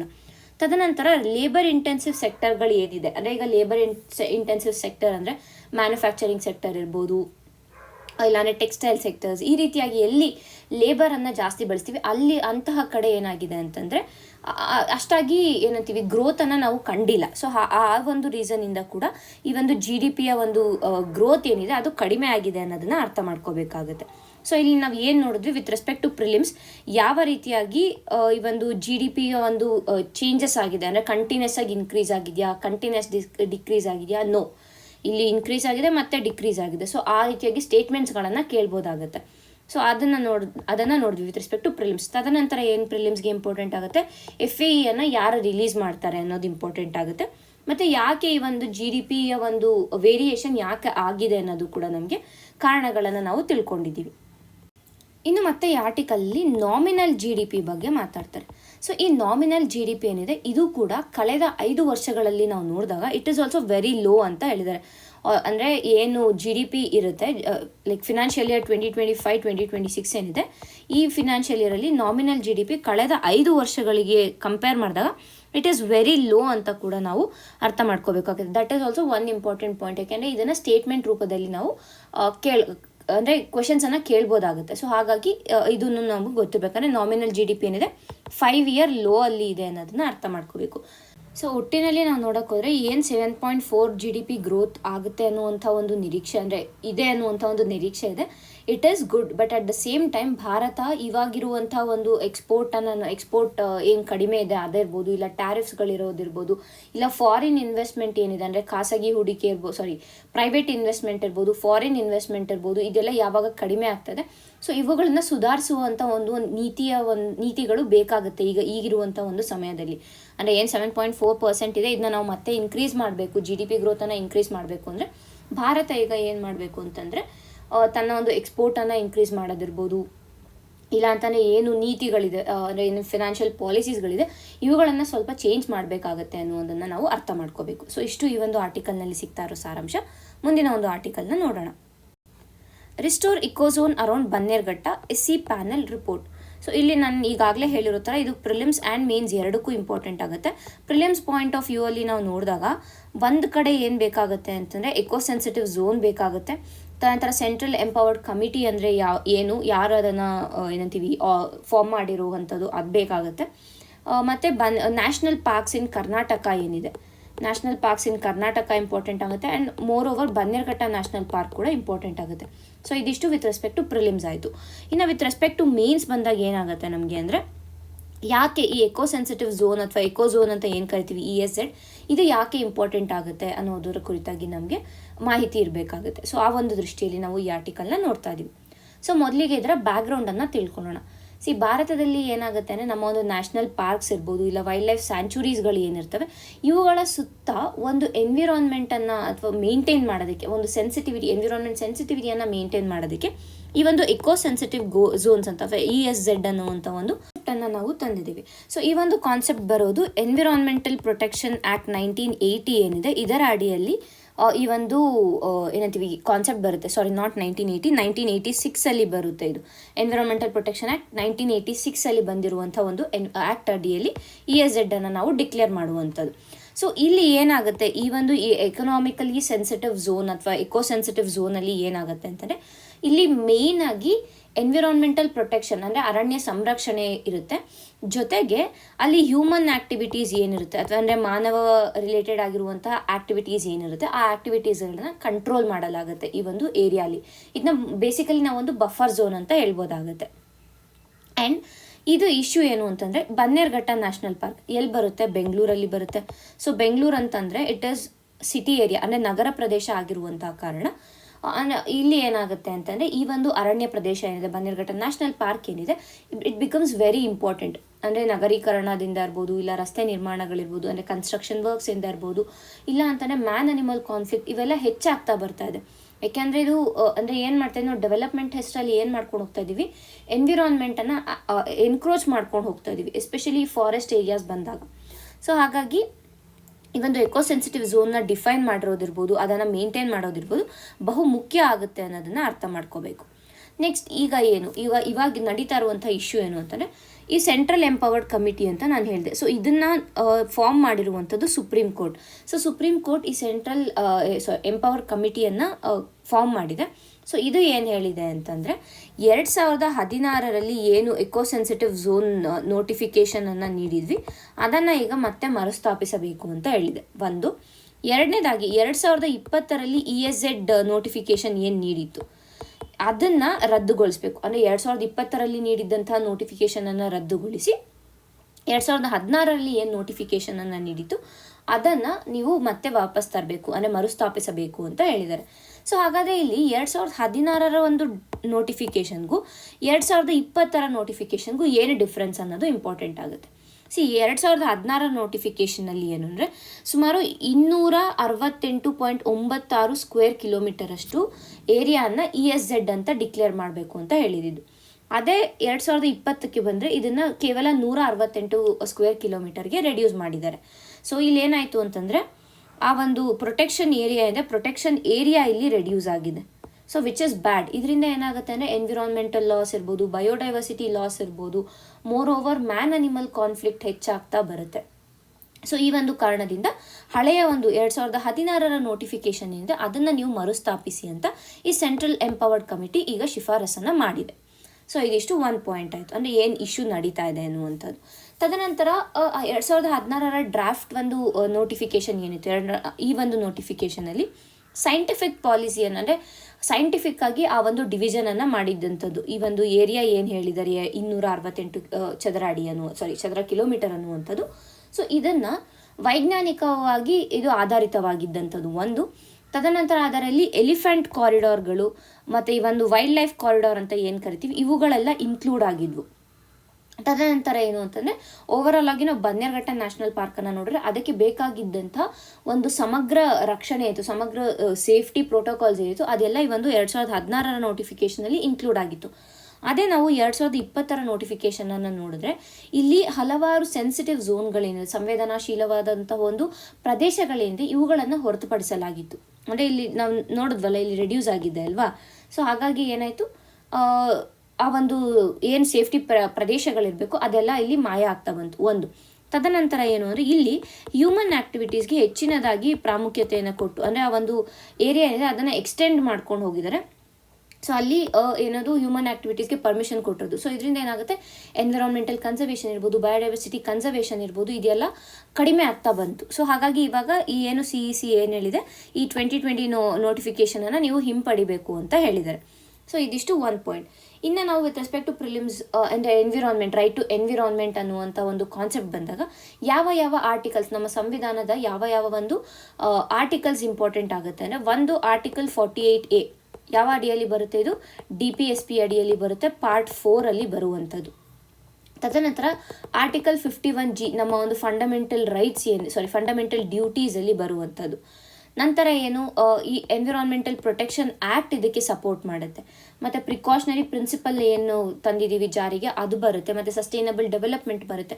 ಸೊ ಈ ರೀತಿಯಾಗಿ ಇವೆಲ್ಲ ನಮಗೆ ಪ್ರಿಲಿಮ್ಸ್ ಪಾಯಿಂಟ್ ಆಫ್ ವ್ಯೂ ಅಲ್ಲಿ ಇಂಪಾರ್ಟೆಂಟ್ ಆಗುವಂಥದ್ದು. ಸೊ ಇಷ್ಟು ಈ ಒಂದು ಆರ್ಟಿಕಲ್ನ ಸಾರಾಂಶ ಆಗಿದೆ. ಈಗ ನಾವು ಮುಂದಿನ ಒಂದು ಆರ್ಟಿಕಲ್ನ ನೋಡೋಣ. ISRO set to launch earth observation satellite mission on January 12th. So ಇಲ್ಲಿ this article is entirely with respect to prelims ನಮಗೆ ಇಂಪಾರ್ಟೆಂಟ್ ಆಗುತ್ತೆ. ಏನಕ್ಕೆ ಅಂತಂದರೆ ಇಸ್ರೋ ಯಾವುದೇ ಒಂದು ಸ್ಯಾಟಲೈಟನ್ನು ಉಪಗ್ರಹಗಳನ್ನು ಉಡಾವಣೆ ಮಾಡಿದಾಗ ಅದು ಇಂಪಾರ್ಟೆಂಟ್ ಆಗುತ್ತೆ ನಮಗೆ. ಅಂದರೆ ಯಾವ ಒಂದು ಸ್ಯಾಟಲೈಟ್ ಹೆಸರು ಏನು ಅನ್ನೋದು ಇಂಪಾರ್ಟೆಂಟ್ ಆಗುತ್ತೆ, ಯಾವ ಒಂದು ಲಾಂಚ್ ವೆಹಿಕಲನ್ನು ಯೂಸ್ ಮಾಡಿದ್ದಾರೆ ಅನ್ನೋದು ಇಂಪಾರ್ಟೆಂಟ್ ಆಗುತ್ತೆ, ಮತ್ತು ಅದರಲ್ಲಿ ಇರುವಂತಹ ಪೇಲೋಡ್ಗಳು ಏನು ಅನ್ನೋದು ಇಂಪಾರ್ಟೆಂಟ್ ಆಗುತ್ತೆ. ಸೊ ಆ ಒಂದು ದೃಷ್ಟಿಯಿಂದ ನಾವು ಈ ಆರ್ಟಿಕಲ್ನ ನೋಡ್ತಾ ಇದ್ದೀವಿ. ಸೊ ಮೊದಲಿಗೆ ಇಸ್ರೋ ಏನಿದೆ ಜನವರಿ 12ನೇ ತಾರೀಕು ಅರ್ತ್ ಅಬ್ಸರ್ವೇಷನ್ ಸ್ಯಾಟಲೈಟ್ N1 ಮಿಷನನ್ನು ಲಾಂಚ್ ಮಾಡ್ತಾ ಇದೆ. ಓಕೆನಾ. So it is an earth observation satellite. ಯಾವ ಒಂದು ಲಾಂಚ್ ವೆಹಿಕಲ್ನ ಯೂಸ್ ಮಾಡ್ತಾ ಇದ್ದಾರೆ, PSLV C62 ಅಂದರೆ PSLV ಲಾಂಚ್ ವೆಹಿಕಲ್, ಅದರ ಮಿಷನ್ ನಂಬರ್ ಬಂದು 62. ಸೊ C62 ಅನ್ನುವಂಥದ್ದು ಮಿಷನ್ ನಂಬರ್ ಆಗಿರುತ್ತೆ. ಸೊ PSLV ಅನ್ನುವಂಥ ಒಂದು ಏನು ಲಾಂಚ್ ವೆಹಿಕಲ್ ಇದೆ, ವರ್ಕ್ ಹಾರ್ಸ್ ಆಫ್ ಇಸ್ರೋ ಅಂತ ಏನು ಕರಿತೀವಿ, ಆ ಒಂದು ಲಾಂಚ್ ವೆಹಿಕಲನ್ನು ಯೂಸ್ ಮಾಡಿರುವಂಥದ್ದು. ಎಲ್ಲಿಂದ ಲಾಂಚ್ ಮಾಡ್ತಾ ಇದ್ದಾರೆ, ಸತೀಶ್ ಧವನ್ ಸ್ಪೇಸ್ ಸೆಂಟರಿಂದ ಇದನ್ನು ಲಾಂಚ್ ಮಾಡ್ತಾ ಇದ್ದಾರೆ. ತದನಂತರ ಈ ಒಂದು ಅರ್ತ್ ಸ್ಯಾಟಲೈಟ್ ಏನಿದೆ, ಅರ್ತ್ ಅಬ್ಸರ್ವೇಷನ್ ಸ್ಯಾಟಲೈಟ್ ಏನಿದೆ, ಇದರ ಒಂದು ಮುಖ್ಯ ಏನಂತೀವಿ ಕಾರ್ಯಗಳೇನು ಅಥವಾ ಫಂಕ್ಷನ್ಸ್ಗಳೇನು ಅಂತ ಬಂದಾಗ, ಮೊದಲಿಗೆ ಅಗ್ರಿಕಲ್ಚರ್ ಡೇಟಾನ ಕಲೆಕ್ಟ್ ಮಾಡುತ್ತೆ ಇದು. ತದನಂತರ ಏನಾದರೂ ಡಿಸಾಸ್ಟರ್ ಮ್ಯಾನೇಜ್ಮೆಂಟ್ಗೆ ಹೆಲ್ಪ್ ಮಾಡುತ್ತೆ. ತದನಂತರ ಬಾರ್ಡರ್ ಸೇಫ್ಟಿಗೆ ಹೆಲ್ಪ್ ಮಾಡುತ್ತೆ. ಇದೆಲ್ಲದಕ್ಕೂ ಮಿಂಚಿ ಮ್ಯಾಪಿಂಗ್ ಏನಿದೆ, ನಮ್ಮ ಏನಾದ್ರು ಮ್ಯಾಪಿಂಗನ್ನು ಮಾಡಬೇಕು ಅಂದರೆ ಇದರಲ್ಲಿ ಕೂಡ ಇದು ಏನಂತೀವಿ ಹೆಲ್ಪನ್ನು ಮಾಡುತ್ತೆ ಅನ್ನೋದನ್ನು ಅರ್ಥ ಮಾಡ್ಕೋಬೇಕು. ಆ್ಯಂಡ್ ಆಲ್ಸೋ ಈ ಒಂದು ಅರ್ತ್ ಅಬ್ಸರ್ವೇಷನ್ ಸ್ಯಾಟಲೈಟ್ ಏನಿದೆ ಇದು ಹೈ ರೆಸಲ್ಯೂಷನ್ ಇಮೇಜಿಂಗನ್ನು ಕೊಡುತ್ತೆ. ಸೊ ಹೈ ರೆಸಲ್ಯೂಷನ್ ಇಮೇಜಿಂಗನ್ನು ಕೊಡುವಂಥ ಕಾರಣ ಈ ಎಲ್ಲ ಒಂದು ಫಂಕ್ಷನ್ಸ್ ಏನಿದೆ ಅದಕ್ಕೆ ಹೆಚ್ಚಿನದಾಗಿ ಹೆಲ್ಪ್ ಮಾಡುತ್ತೆ ಅನ್ನೋದನ್ನು ಅರ್ಥ ಮಾಡ್ಕೋಬೇಕು. ಸೊ ಇಷ್ಟು ನಮಗೆ ಈ ಒಂದು ಆರ್ಟಿಕಲಲ್ಲಿ ಬೇಕಾಗಿರುವಂಥ ಇನ್ಫಾರ್ಮೇಷನ್. ಸೊ ಬೇಸಿಕಲಿ ಏನು, ಯಾವ ಒಂದು ಮಿಷನನ್ನು ಲಾಂಚ್ ಮಾಡ್ತಾ ಇದ್ದಾರೆ, ಯಾವ ಲಾಂಚ್ ವೆಹಿಕಲನ್ನು ಯೂಸ್ ಮಾಡ್ತಾ ಇದ್ದಾರೆ, ಎಲ್ಲಿಂದ ಲಾಂಚ್ ಮಾಡ್ತಾ ಇದ್ದಾರೆ, ಮತ್ತು ಇದರ ಒಂದು ಮುಖ್ಯವಾದ ಅಪ್ಲಿಕೇಶನ್ಸ್ ಏನು ಅನ್ನುವಂಥದ್ದು. ಸೊ ಇಷ್ಟು ಈ ಒಂದು ಆರ್ಟಿಕಲ್ನಲ್ಲಿ ಸಿಗ್ತಾ ಇರೋ ಸಾರಾಂಶ. ಈಗ ಮುಂದಿನ ಆರ್ಟಿಕಲ್ನ ನೋಡೋಣ. Karnataka just Kerala governor to reject Malayalam language bill. So ಇಲ್ಲಿ ಏನಾಗಿದೆ ಅಂತಂದರೆ, ಕೇರಳ ಸರ್ಕಾರ ಮಲಯಾಳಂ ಲ್ಯಾಂಗ್ವೇಜ್ ಬಿಲ್ ಅನ್ನುವಂಥ ಒಂದು ಬಿಲ್ಲನ್ನು ತನ್ನ ಒಂದು ವಿಧಾನಸಭೆಯಲ್ಲಿ ಇಂಟ್ರೊಡ್ಯೂಸ್ ಮಾಡಿದೆ. ಸೊ ಇದನ್ನು ತಿರಸ್ಕರಿಸಬೇಕು ಅಂತ ಕರ್ನಾಟಕ ಸರ್ಕಾರ ಕೇರಳ ಗವರ್ನರ್ ಹತ್ರ ಒಂದು ಮನವಿಯನ್ನು ಮಾಡಿದೆ. ಸೊ ಆ ಒಂದು ನಿಟ್ಟಿನಲ್ಲಿ ಈ ಆರ್ಟಿಕಲ್ನ ನೋಡ್ತೀವಿ. ಸೊ ಈಗ ಭಾರತದಲ್ಲಿ ಭಾಷೆ ಮತ್ತು ಅಲ್ಪಸಂಖ್ಯಾತರ ಹಕ್ಕುಗಳು ಏನಿದೆ, ಅಂದರೆ ಏನು ಲ್ಯಾಂಗ್ವೇಜ್ ಪ್ರೊಟೆಕ್ಷನ್ ಟು ಮೈನಾರಿಟೀಸ್ ಮತ್ತು ಅವರ ಒಂದು ಲ್ಯಾಂಗ್ವೇಜಸ್ ಏನಿದೆ, ಆರ್ಟಿಕಲ್ 29 and 30 ಅಂಡರಲ್ಲಿ ಇದು ಬರುತ್ತೆ ಒಂದು. ಮತ್ತು ಆರ್ಟಿಕಲ್ 347 ರೆಕಗ್ನಿಷನ್ ಆಫ್ ಲ್ಯಾಂಗ್ವೇಜಸ್ ಇರ್ಬೋದು, ಆರ್ಟಿಕಲ್ 350, ಆರ್ಟಿಕಲ್ 350A ಇವೆಲ್ಲನೂ ವಿತ್ ರೆಸ್ಪೆಕ್ಟ್ ಟು ಮೈನಾರಿಟೀಸ್ ಇರ್ಬೋದು ಅಥವಾ ಅವರೊಂದು ಲ್ಯಾಂಗ್ವೇಜಸ್ ಏನಿದೆ ಅದರ ಕುರಿತಾಗಿ ಮಾತಾಡುತ್ತೆ. ಅಂದರೆ ಇವೆಲ್ಲ ಕಾನ್ಸ್ಟಿಟ್ಯೂಷನಲ್ಲಿ ಅದಕ್ಕೆ ಸಪೋರ್ಟ್ ಮಾಡೋದು. ಸೊ ಇದು ವಿತ್ ರೆಸ್ಪೆಕ್ಟ್ ಟು ಪ್ರಿಲಿಮ್ಸ್ ನಮಗೆ ಇಂಪಾರ್ಟೆಂಟ್ ಆಗುತ್ತೆ. ಇನ್ನು ನಾವು ಇದರ ಬ್ಯಾಕ್ಗ್ರೌಂಡನ್ನು ನೋಡೋಕೆ ಹೋದರೆ, ಈ ಒಂದು ಮಲಯಾಳಂ ಲ್ಯಾಂಗ್ವೇಜ್ ಬಿಲ್ ಏನು ಇಂಟ್ರೊಡ್ಯೂಸ್ ಮಾಡ್ತಾ ಇದ್ದಾರೆ ಕೇರಳ ವಿಧಾನಸಭೆಯಲ್ಲಿ, ಆ ಒಂದು ಬಿಲ್ನ ಪ್ರಕಾರ ಏನು ಹೇಳುತ್ತೆ ಅಂದರೆ, ಮಲಯಾಳಮನ್ನು ಏನು ಮಾಡಬೇಕು, ಕೇರಳದ ಎಲ್ಲ ಶಾಲೆಗಳಲ್ಲಿ ಕಡ್ಡಾಯ ಭಾಷೆಯಾಗಿ ಮಾಡಬೇಕು ಅನ್ನುವಂಥ ಒಂದು ಪ್ರಸ್ತಾಪವನ್ನು ಈ ಒಂದು ಬಿಲ್ಲಲ್ಲಿ ಅವರು ಹೇಳಿದ್ದಾರೆ. ಇದು ಈ ಬಿಲ್ನ ಮುಖ್ಯ ಪ್ರಾವಿಷನ್ ಆಗಿದೆ. ಬಟ್ ಇಲ್ಲಿ ಪ್ರಾಬ್ಲಮ್ ಏನು ಅಂತಂದರೆ, ಕೇರಳದ ಎಲ್ಲ ಶಾಲೆಗಳು ಅಂತ ಬಂದಾಗ ಕಾಸರಗೋಡಿನಲ್ಲಿ ಇರುವಂಥ ಶಾಲೆಗಳಿಗೂ ಇದು ಅನ್ವಯ ಆಗುತ್ತೆ. ಕರ್ನಾಟಕ ಸರ್ಕಾರಕ್ಕೆ ಇದು ಇಲ್ಲಿ ಪ್ರಾಬ್ಲಮ್ ಆಗಿರುವಂಥದ್ದು. ಯಾಕೆ ಅಂದರೆ, ನಮ್ಮ ಒಂದು Karnataka border area development authority ಏನಿದೆ, ಅಂದರೆ ಕರ್ನಾಟಕ ಗಡಿ ಪ್ರದೇಶ ಅಭಿವೃದ್ಧಿ ಪ್ರಾಧಿಕಾರ ಏನಿದೆ, ಇದು ಏನು ಹೇಳಿದೆ ಅಂದರೆ, ಕಾಸರಗೋಡನ್ನು ಈ ಒಂದು ಬಿಲ್ನ ವ್ಯಾಪ್ತಿಯಿಂದ ನೀವು ಹೊರಗಿಡಬೇಕು ಅಂತ ಹೇಳಿದೆ. ಯಾಕೆ ಅಂದರೆ, ಕಾಸರಗೋಡಲ್ಲಿ ಸುಮಾರು 70%ಕ್ಕೂ ಅಧಿಕವಾದಂಥ ಜನರು ಕನ್ನಡವನ್ನು ಮಾತಾಡ್ತಾರೆ ಒಂದು. ತದನಂತರ ಅಲ್ಲಿನ ಒಂದು ಕನ್ನಡ ಭಾಷೆಯ ಅಲ್ಪಸಂಖ್ಯಾತರು ಏನಿದ್ರೆ ಅವರ ಹಕ್ಕುಗಳಿಗೆ ಇಲ್ಲಿ ಧಕ್ಕೆ ಆಗ್ತಾ ಇದೆ ಅನ್ನುವಂಥ ಎರಡು ಆಕ್ಷೇಪಣೆಗಳನ್ನು ಈ ಒಂದು KBADA ಏನಿದೆ ಇದು ಹೇಳಿದೆ. ಓಕೆನಾ. ಸೊ ಅದರಿಂದ ಕರ್ನಾಟಕ ಸರ್ಕಾರ ಇದು ಅಸಂವೈಧಾನಿಕ ಬಿಲ್ ಅಂತ ಹೇಳಿದೆ. ಮತ್ತು ಅಷ್ಟೇ ಅಲ್ದಿರ ಅಂದರೆ ಇದನ್ನು ಅನ್ಕಾನ್ಸ್ಟಿಟ್ಯೂಷನಲ್ ಅಂತ ಹೇಳಿ, ತದನಂತರ ಇದು ಏನು ಭಾಷಾ ಅಲ್ಪಸಂಖ್ಯಾತರು ಇರ್ತಾರೆ, ಅಂದರೆ ಲ್ಯಾಂಗ್ವೇಜ್ ಮೈನಾರಿಟೀಸ್ ಏನಿರ್ತಾರೆ, ಇವರ ಒಂದು ಹಕ್ಕುಗಳಿಗೆ ಕೂಡ ಇದು ವಿರುದ್ಧವಾಗಿದೆ ಅಂತ ಹೇಳಿರುವಂಥದ್ದು. ಸೊ ಇಶ್ಯೂ ಏನು ಅಂತ ನಿಮಗೆ ಅರ್ಥ ಆಯಿತು ಅಲ್ವಾ. ಈಗ ನಾವೇನು ನೋಡ್ತೀವಿ, ಈಗಾಗಲೇ ನಾವು ಇದ್ರ ಬಗ್ಗೆ ತಿಳ್ಕೊಂಡಿದ್ದೀವಿ. ಅಂದರೆ ಕಾನ್ಸ್ಟಿಟ್ಯೂಷನಲ್ಲಿ, ನಮ್ಮ ಒಂದು ಸಂವಿಧಾನದಲ್ಲಿ ಯಾವ ಯಾವ ಆರ್ಟಿಕಲ್ಸ್ಗಳು with respect to language related ಆಗಿದೆ ಅಂತ. Article 29, article 30, article 347, 350A, B, 350B ಮತ್ತು ಆರ್ಟಿಕಲ್ 29 ಈಗಾಗಲೇ ನಾವು ಹೇಳಿದ್ದೀವಿ. ಸೊ ಇಷ್ಟು ಆರ್ಟಿಕಲ್ಸ್ಗಳೇನಿದೆ ಇವಿಷ್ಟು ವಿತ್ ರೆಸ್ಪೆಕ್ಟ್ ಟು ಲ್ಯಾಂಗ್ವೇಜ್, ಅಂದರೆ ಮೈನಾರಿಟಿ ಲ್ಯಾಂಗ್ವೇಜ್ ಪ್ರೊಟೆಕ್ಷನ್ ಏನಿದೆ ಇದರ ಕುರಿತಾಗಿ ಮಾತಾಡುವಂಥದ್ದು. ಸೊ ಇದು ನಮಗೆ with respect to prelims important ಆಗುತ್ತೆ. ಸೊ ಹಾಗಾದರೆ ಇವಾಗ ಈ ಒಂದು ಪ್ರಾಬ್ಲಮ್ಗೆ ಏನು ಮಾಡ್ಬೋದು ಅಂತಂದರೆ ಇಶ್ಯೂ, ಯಾಕೆಂದರೆ ಈಗ ಕರ್ನಾಟಕ ಕೇರಳ ಲೈಕ್ ಆಸುಪಾಸಿನ ಒಂದು ರಾಜ್ಯಗಳಾಗಿರುವಂಥ ಕಾರಣ ಅಲ್ಲಿ ನಾವು ಬಾರ್ಡರ್ ಏರಿಯಲ್ಲಿ ಒಂದು ಸ್ಟೆಬಿಲಿಟಿ ಪೀಸನ್ನು ಮೇಂಟೈನ್ ಮಾಡಬೇಕು ಅಂತಂದರೆ ಈಗ ಸದ್ಯಕ್ಕೆ ಏನು ಮಾಡಬೇಕು ಅಂದರೆ ಕಾಸರಗೋಡ್ಗೆ ಒಂದು ವಿಶೇಷವಾದ ವಿನಾಯಿತಿಯನ್ನು ಕೊಡಬೇಕು. ಅಂದರೆ ಕಾಸರಗೋಡನ್ನು ಒಂದು ಸ್ಪೆಷಲ್ ಡಿಸ್ಟ್ರಿಕ್ಟ್ ಆಗಿ ಅವರು ಟ್ರೀಟ್ ಮಾಡಬೇಕು. ಬೇರೆ ಕೇರಳದಲ್ಲಿ ಏನೇನನ್ನು ಇಂಪ್ಲಿಮೆಂಟ್ ಮಾಡ್ತಾರೆ ಅದನ್ನ ಅಲ್ಲಿ ಇಂಪ್ಲಿಮೆಂಟ್ ಮಾಡೋದಕ್ಕೆ ಹೋಗಬಾರ್ದು ಸದ್ಯಕ್ಕೆ. ತದನಂತರ ಇವೇನು ದ್ವಿಭಾಷಾ ತ್ರಿಭಾಷಾ ಪಾಲಿಸೀಸ್ಗಳಿದೆ, ಅಂದರೆ ಲ್ಯಾಂಗ್ವೇಜ್ ಪಾಲಿಸಿಗಳೇನಿದೆ, 2 ಲ್ಯಾಂಗ್ವೇಜ್ ಪಾಲಿಸಿ, 3 ಲ್ಯಾಂಗ್ವೇಜಸ್ ಪಾಲಿಸಿ ಏನಿದೆ, ಇವುಗಳನ್ನು ತರಬೇಕು ಅನ್ನೋದು. ಸೊ ಈ ಒಂದು ಅಂದರೆ ಈ ಸದ್ಯಕ್ಕೆ ಇದು ಇಮಿಡಿಯೇಟ್ ಒಂದು ಸೊಲ್ಯೂಷನ್ ಆಗಿ ನಾವು ನೋಡ್ಬೋದಾಗುತ್ತೆ. ಸೊ ಇದು ಮತ್ತೆ ಯಾವ ರೀತಿಯಾಗಿ ಟರ್ನ್ಸನ್ನು ತಗೊಳುತ್ತೆ ಅನ್ನೋದನ್ನ ನಾವು ಮುಂದಿನ ದಿನಗಳಲ್ಲಿ ಕಾದು ನೋಡಬೇಕಾಗುತ್ತೆ. ಸೊ ಇಷ್ಟು ನಮಗೆ ಏನು ನಡೀತಾ ಇದೆ ಅನ್ನೋದ್ರ ಬಗ್ಗೆ ಇನ್ಫಾರ್ಮೇಷನ್ ಬೇಕಿತ್ತು. ಸೊ ಅದನ್ನ ನಾವು ತಿಳ್ಕೊಂಡಿದ್ದೀವಿ. ಸೊ ಒಂದು ಮಲಯಾಳಂ ಲ್ಯಾಂಗ್ವೇಜ್ ಬಿಲ್ ಬಗ್ಗೆ ಬೇಕು, ಅದರ ಪ್ರಾವಿಷನ್ ಬೇಕು, ಮತ್ತು ಕರ್ನಾಟಕ ಸರ್ಕಾರ ಯಾಕೆ ಅದನ್ನು ಅಪೋಸ್ ಮಾಡ್ತಾ ಇದೆ ಅನ್ನೋದು ಬೇಕಾಗುತ್ತೆ. ಇದೆಲ್ಲ ವಿತ್ ರೆಸ್ಪೆಕ್ಟ್ ಟು ಮೇನ್ಸ್ ಬೇಕಾಗುತ್ತೆ. ವಿತ್ ರೆಸ್ಪೆಕ್ಟ್ ಟು ಪ್ರಿಲಿಮ್ಸ್ ಬಂದರೆ ಬೇಸಿಕಲಿ ಈ ಆರ್ಟಿಕಲ್ ನಂಬರ್ಸು ಏನೇನು ಹೇಳುತ್ತೆ, ಅದರ ಮುಖ್ಯವಾದ ಪ್ರಾವಿಷನ್ಸ್ ಏನು ಅನ್ನೋದು ನಮಗೆ ಬೇಕಾಗಿರುವಂಥದ್ದು. ಈಗ ಮುಂದಿನ ಆರ್ಟಿಕಲ್ನ ನೋಡೋಣ. NATGRID the search engine of digital ಅಥಾರಿಟೇರಿಯಾನಿಸಮ್.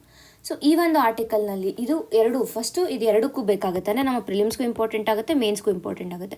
Prelims with respect to prelims ಬಂದಾಗ ಎಸ್ಪೆಷಲಿ ನ್ಯಾಟ್ ಗ್ರಿಡ್ ಬಗ್ಗೆ ಡೈರೆಕ್ಟ್ ಕ್ವೆಶನ್ಸ್ಗಳನ್ನು ಕೇಳ್ಬೋದು.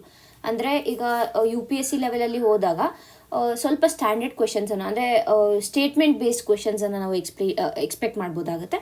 ಅದೇ ನಾವು ಸ್ಟೇಟ್ PCSSಗೆ ಬಂದಾಗ ಏನಾಗುತ್ತೆ ಅಂದರೆ ಲೈಕ್ 1 ವರ್ಡ್ ಕ್ವೆಶನ್ಸನ್ನು ಇರ್ಬೋದು, ಇಲ್ಲ ಆ ನಂಬರ್ಸ್ ಏನಿರುತ್ತೆ ಆ ನಂಬರ್ಸ್ ರಿಲೇಟೆಡ್ ಏನಾದ್ರು ಕ್ವೆಶನ್ಸ್ ಇದ್ದರೆ ಆ ರೀತಿಯಾಗಿ ಇರುವಂಥ ಕ್ವೆಶನ್ಸನ್ನು, ಇಲ್ಲ ನ್ಯಾಟ್ ಗ್ರಿಡ್ ಅಂದರೆ ಫುಲ್ ಫಾರ್ಮ್ ಏನು ಅನ್ನುವಂಥ ಕ್ವೆಶನ್ಸ್, ಈ ರೀತಿಯಾದ ಕ್ವೆಶನ್ಸನ್ನು ಗ್ರೂಪ್ C ಅಲ್ಲಿ ನಾವು ಎಕ್ಸ್ಪೆಕ್ಟ್ ಮಾಡ್ಬೋದಾಗುತ್ತೆ. ಸೊ ಆ ಒಂದು ದೃಷ್ಟಿಯಿಂದ ನಾವು ನೋಡ್ತೀವಿ ಮೊದಲಿಗೆ. ಎರಡನೇದಾಗಿ ಮೇನ್ಸ್ ರೆಸ್ಪೆಕ್ಟ್ ನೋಡಿದಾಗ ಈ ಒಂದು ನ್ಯಾಟ್ ಗ್ರಿಡ್ ಬಗ್ಗೆ ಅಂದರೆ ಎಂಟೈರ್ ಬ್ಯಾಕ್ಗ್ರೌಂಡ್ ಇರ್ಬೋದು, ಇದರ ಒಂದು ಅಡ್ವಾಂಟೇಜಸ್ ಏನು, ಡಿಸ್ಅಡ್ವಾಂಟೇಜಸ್ ಏನು, ಚಾಲೆಂಜಸ್ ಏನಿದೆ, ಅದಕ್ಕೆ ಬೇಕಾಗಿರುವಂಥ ಸೊಲ್ಯೂಷನ್ಸ್ ಏನು, ಮುಂದೆ ಏನು ಮಾಡಬೇಕು, ಅಂದರೆ ಇವಾಗ ಚಾಲೆಂಜಸ್ ಇದೆ ಆ ಚಾಲೆಂಜಸನ್ನು ಓವರ್ಕಮ್ ಮಾಡೋದಕ್ಕೆ ಯಾವ ರೀತಿಯಾದ ಒಂದು ಸ್ಟೆಪ್ಸನ್ನು ತೊಗೋಬೇಕು, ಇದರ ಕುರಿತಾಗಿ ನಾವು ಇವತ್ತು ಡಿಸ್ಕಸ್ ಮಾಡೋಣ. ಸೊ ಮೊದಲಿಗೆ ನಾವು ಈ ಒಂದು ನ್ಯಾಟ್ ಗ್ರಿಡ್ ಏನಿದೆ ಇದು ಯಾಕೆ ಇದನ್ನು ನಾವು ಫಾರ್ಮ್ ಮಾಡಿದ್ವಿ ಅನ್ನೋದು ಬೇಕಾಗುತ್ತೆ. ನಮಗೆಲ್ಲ ಗೊತ್ತಿದೆ 26/11 ಟ್ರಾಜಿಡಿ ಏನಿದೆ, ಅಂದರೆ 2008ರಲ್ಲಿ ಮುಂಬೈ ತಾಜ್ ಹೋಟೆಲ್ ಮೇಲೆ ಆದಂತಹ ದಾಳಿ ಏನಿದೆ, ಆ ಒಂದು ಭಯೋತ್ಪಾದಕ ದಾಳಿಯ ನಂತರ ಇದು ಇಂಟೆಲಿಜೆನ್ಸ್ ಫೇಲ್ಯೂರ್, ಭಾರತದಲ್ಲಿ ಇಂಟೆಲಿಜೆನ್ಸ್ ಫೇಲ್ಯೂರ್ನ ಕಾರಣ ಈ ರೀತಿಯಾಗಿ ನಡೀತು ಅಂತ ಅಂದ್ಬಿಟ್ಟು ನ್ಯಾಟ್ ಗ್ರಿಡನ್ನು ಎಸ್ಟಾಬ್ಲಿಷ್ ಮಾಡಿದ್ರು. ಸೊ ಈ ನ್ಯಾಟ್ ಗ್ರಿಡ್ ಅಂದರೆ ಏನು ಅಂದರೆ ನ್ಯಾಷನಲ್ ಇಂಟೆಲಿಜೆನ್ಸ್ ಗ್ರಿಡ್ ಅನ್ನುವಂಥದ್ದು, ನ್ಯಾಷನಲ್ ಇಂಟೆಲಿಜೆನ್ಸ್ ಗ್ರಿಡ್ ಅನ್ನುವಂಥದ್ದು ನ್ಯಾಟ್ ಗ್ರಿಡ್ ಆಗಿದೆ. ಸೊ ಈ ನ್ಯಾಟ್ ಗ್ರಿಡ್ ಏನಿದೆ ಇದರ ಒಂದು ಕಲ್ಪನೆ ಮೂಡಿದ್ದು ಆಗ 2009ರಲ್ಲಿ ನಾವು ಇದನ್ನು ಸ್ಟಾರ್ಟ್ ಮಾಡ್ತೀವಿ ಅಂತ ಘೋಷಣೆ ಮಾಡಿದರು. ತದನಂತರ 2012ರಿಂದ ಇದನ್ನು ಕಾರ್ಯಾರಂಭ ಮಾಡಿದ್ದು ಅನ್ನುವಂಥದ್ದು ಅರ್ಥ ಮಾಡ್ಕೋಬೇಕು. And it is an executive body, executive ಆರ್ಡರಿಂದ ಇದು ರಚಿಸಲ್ಪಟ್ಟಿರುವಂಥ ಬಾಡಿ ಆಗಿರುವಂಥ ಕಾರಣದಿಂದ ನಾವು ಎಕ್ಸಿಕ್ಯೂಟಿವ್ ಬಾಡಿ ಅಂತ ಅರ್ಥ ಮಾಡ್ಕೋಬೇಕು. ಬಟ್ ಇಲ್ಲಿ ಪ್ರಾಬ್ಲಮ್, ಈ ಒಂದು ಆರ್ಟಿಕಲ್ನಲ್ಲಿ ಅವ್ರು ಮಾತಾಡ್ತಾ ಇರೋದು ಅದ್ರ ಬಗ್ಗೆ. ಇದು ಎಕ್ಸಿಕ್ಯೂಟಿವ್ ಬಾಡಿ ಆಗಿರೋದೇ ಇದಕ್ಕೆ ಮುಖ್ಯವಾದ ಒಂದು ಪ್ರಾಬ್ಲಮ್ ಅಂತ ಇವರು ಇಲ್ಲಿ ಹೇಳ್ತಾ ಇದ್ದಾರೆ. ಇದೇ ಒಂದು ಮೂಲಭೂತ ಸಮಸ್ಯೆಯಾಗಿದೆ ಅನ್ನೋದರ ಕುರಿತಾಗಿ ಇಲ್ಲಿ ಮಾತನಾಡ್ತಾ ಇದ್ದಾರೆ. ತದನಂತರ ನೆಕ್ಸ್ಟ್ ಈಗ ನಮಗೆ ನ್ಯಾಟ್ ಗ್ರಿಡ್ ಅಂದರೆ ಏನು ಅಂತ ಕಂಪ್ಲೀಟ್ ಇನ್ಫಾರ್ಮೇಷನ್ ತಿಳ್ಕೊಳ್ಳೋಣ. ಸೊ ಇದು ಯಾಕೆ ನಾವು ಸೃಷ್ಟಿಸಿದ್ವಿ ಅಂತ ಗೊತ್ತಾಯಿತು, ಅಂದರೆ ಒಂದು ಇಂಟೆಲಿಜೆನ್ಸ್ ಪ್ಲ್ಯಾಟ್ಫಾರ್ಮನ್ನು ಕ್ರಿಯೇಟ್ ಮಾಡೋದಕ್ಕೆ. ನಂತರ ನೆಕ್ಸ್ಟ್ ಈಗ ಇದನ್ನು ಅಂದರೆ ಇದು ಏನು ಅನ್ನೋದು, ಇದು ಏನಂದರೆ ಇದು ಒಂದು ಡೇಟಾ ಬೇಸ್ ಅಲ್ಲ, ಬದಲಿಗೆ ಸರ್ಚ್ ಆ್ಯಂಡ್ ಅನಾಲಿಟಿಕ್ಸ್ ಪ್ಲ್ಯಾಟ್ಫಾರ್ಮ್. ಈ ನ್ಯಾಷನಲ್ ಇಂಟೆಲಿಜೆನ್ಸ್ ಗ್ರಿಡ್ಡಲ್ಲಿ ಏನಿರುತ್ತೆ ಅಂದರೆ ಬೇರೆ ಎಲ್ಲ ಗ್ರಿಡ್ಗಳು ಏನಿರುತ್ತೆ, ಅಂದರೆ ಬೇರೆ ಎಲ್ಲ ಇಂಟೆಲಿಜೆನ್ಸ್ ಏಜೆನ್ಸಿಗಳೇನಿರುತ್ತೆ, ಅಂದರೆ ಈಗ ರಾ ಇರ್ಬೋದು, IB ಇರ್ಬೋದು, ಬೇರೆ ಇಂಡಿಯನ್ ಆರ್ಮಿ ಏನೇನಿರುತ್ತೆ ಎಲ್ಲದರ ಇಂಟೆಲಿಜೆನ್ಸನ್ನು ಇದು ಇನ್ಕ್ಲೂಡ್ ಮಾಡ್ಕೊಂಡಿರುತ್ತೆ. ಅಂದರೆ ಸುಮಾರು 21 ಡೇಟಾ ಬೇಸ್ಗಳಿಂದ ಇದು ಡೇಟಾವನ್ನು ಕಲೆಕ್ಟ್ ಮಾಡ್ಕೊಂಡಿರುತ್ತೆ. ಸೊ ಯಾವುದೇ ಒಂದು ಡೇಟಾ ಬೇಕು ಅಂತಂದ್ರೂ, ಯಾವುದೇ ಒಂದು ಇನ್ಫಾರ್ಮೇಷನ್ ಬೇಕು ಅಂತಂದರೆ ಈ ನ್ಯಾಟ್ ಗ್ರಿಡ್ ಪ್ಲ್ಯಾಟ್ಫಾರ್ಮ್ಗೆ ಹೋದರೆ ಅಲ್ಲಿ ಎಲ್ಲ ಒಂದು ಸೆಕ್ಯೂರಿಟಿ ಏಜೆನ್ಸೀಸ್ಗಳಿಗೆ ಮಾಹಿತಿಯನ್ನು ಇದು ಒದಗಿಸುತ್ತೆ. ಓಕೆನಾ. ಸೊ ಪ್ರತಿ ತಿಂಗಳು ನಾವು ನೋಡಿದ್ರೆ ಸುಮಾರು 45,000ಕ್ಕೂ ಹೆಚ್ಚು ಏನಂತೀವಿ ಕ್ವೈರೀಸ್ಗಳು ಈ ಒಂದು ನ್ಯಾಟ್ ಗ್ರಿಡ್ಡಲ್ಲಿ ಬರ್ತಾ ಇರುತ್ತೆ ಅನ್ನೋದನ್ನು ಅರ್ಥ ಮಾಡ್ಕೋಬೇಕು. ಸೊ ಅಂದರೆ ಏನು, ಹ್ಯೂಜ್ ಇನ್ಫಾರ್ಮೇಷನ್ ಇದರಲ್ಲಿ ಇದೆ ಅನ್ನುವಂಥದ್ದು. ಸೊ ಓಕೆ, ಇದಕ್ಕೆ ಕೀ ಡೇಟಾ ಸೋರ್ಸಸ್ಗಳು ಏನು ಅಂದರೆ ಇನ್ಫಾರ್ಮೇಷನನ್ನು ಎಲ್ಲಿಂದ ತೊಗೊಳುತ್ತೆ ಅಂದರೆ ಒಂದು ಟೆಲಿಕಾಮಿಂದ ಇರ್ಬೋದು, ಫಿನಾನ್ಷಿಯಲ್ ರೆಕಾರ್ಡ್ಸ್ಗಳಿಂದ ಇರ್ಬೋದು, ಟ್ರಾವೆಲ್ ಮತ್ತು ಇಮಿಗ್ರೇಷನಿಂದ, ಐಡೆಂಟಿಟಿ ಡೇಟಾ ಬೇಸ್ಗಳಿಂದ ಇದು ಇನ್ಫಾರ್ಮೇಷನನ್ನು ಕಲೆಕ್ಟ್ ಮಾಡುತ್ತೆ ಅನ್ನುವಂಥದ್ದು. ಮತ್ತು ಈಗಾಗಲೇ ನಾನು ಹೇಳಿದೆ ಇದು ಎಕ್ಸಿಕ್ಯೂಟಿವ್ ಆರ್ಡರ್ ಬೇಸ್ಡ್ ಆಗಿರೋದ್ರಿಂದ it is an executive body, not a like constitution ಇರ್ಬೋದು, ಇಲ್ಲ ಬೇರೆ ಪಾರ್ಲಿಮೆಂಟರಿ ಲಾ ಮುಖಾಂತರ ಸ್ಟ್ಯಾಟ್ಯೂಟರಿ ಬಾಡಿ ಅಲ್ಲ ಇದು. ಸೊ ಹಾಗಾಗಿ ಇದಿಷ್ಟು ಇಂಪಾರ್ಟೆಂಟ್ ಆಯಿತು. ತದನಂತರ ಇಲ್ಲಿ ಮುಖ್ಯವಾದ ಆತಂಕಗಳೇನು ಅಂದರೆ ಈ ಒಂದು ಆರ್ಟಿಕಲ್ನಲ್ಲಿ ಕೆಲವಷ್ಟು ಆತಂಕಗಳನ್ನು ವ್ಯಕ್ತಪಡಿಸಿದ್ದಾರೆ. ಸೊ ಆ ಆತಂಕಗಳೇನು ಅನ್ನೋದು ನಮಗೆ ಇಂಪಾರ್ಟೆಂಟ್ ಆಗುತ್ತೆ.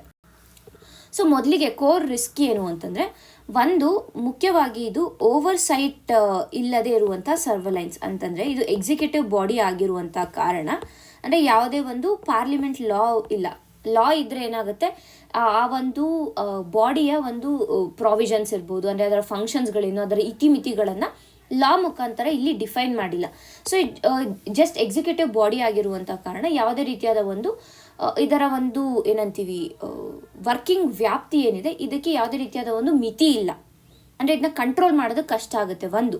ತದನಂತರ ಇದಕ್ಕೆ ಇಂಡಿಪೆಂಡೆಂಟ್ ಆಗಿರುವಂಥ ರೆಗ್ಯುಲೇಟರ್ಗಳು ಇಲ್ಲ. ಅಂದರೆ ಅದೇ ಈಗ ಏನು ಹೇಳಿದ್ವಿ ನಾವು, ಅದನ್ನು ರೆಗ್ಯುಲೇಟ್ ಮಾಡುವಂಥ ಯಾವುದೇ ರೆಗ್ಯುಲೇಟರ್ಗಳು ಇಲ್ಲ. ತದನಂತರ ಜುಡಿಷಿಯಲ್ ವಾರೆಂಟ್ ಬೇಕಾ ಬೇಡವಾ ಅನ್ನುವಂಥ ಒಂದು ರಿಕ್ವೈರ್ಮೆಂಟ್ ಕೂಡ ಇಲ್ಲಿ ಇಲ್ಲ. ಸೊ ಈ ಎಲ್ಲ ಪ್ರಾವಿಷನ್ಸ್ ಏನಿದೆ it is opposite to rule of law. ನಮ್ಮ ರೂಲ್ ಆಫ್ ಲಾಗೆ ಇದು ಆಪೋಸಿಟ್ ಆಗಿದೆ ಅನ್ನೋದನ್ನು ಅರ್ಥ ಮಾಡ್ಕೋಬೇಕು. ಆ್ಯಂಡ್ ಆಲ್ಸೋ ಈಗ ಏನು ಮಾಡ್ತಾ ಇದ್ದಾರೆ ಅಂತಂದರೆ, ನ್ಯಾಟ್ ಗ್ರಿಡ್ ಏನಿದೆ, ಈ ನ್ಯಾಟ್ ಗ್ರಿಡ್ಡನ್ನು ನಮ್ಮ ಒಂದು NPR ಏನಿದೆ, ನ್ಯಾಷನಲ್ ಪಾಪ್ಯುಲೇಷನ್ ರಿಜಿಸ್ಟರ್ ಏನಿದೆ, ಇದರ ಜೊತೆಗೆ ಏನಂತೀವಿ ಇಂಟಿಗ್ರೇಟ್ ಮಾಡಬೇಕು ಅಂತ ಮುಂದಾಗಿದ್ದಾರೆ.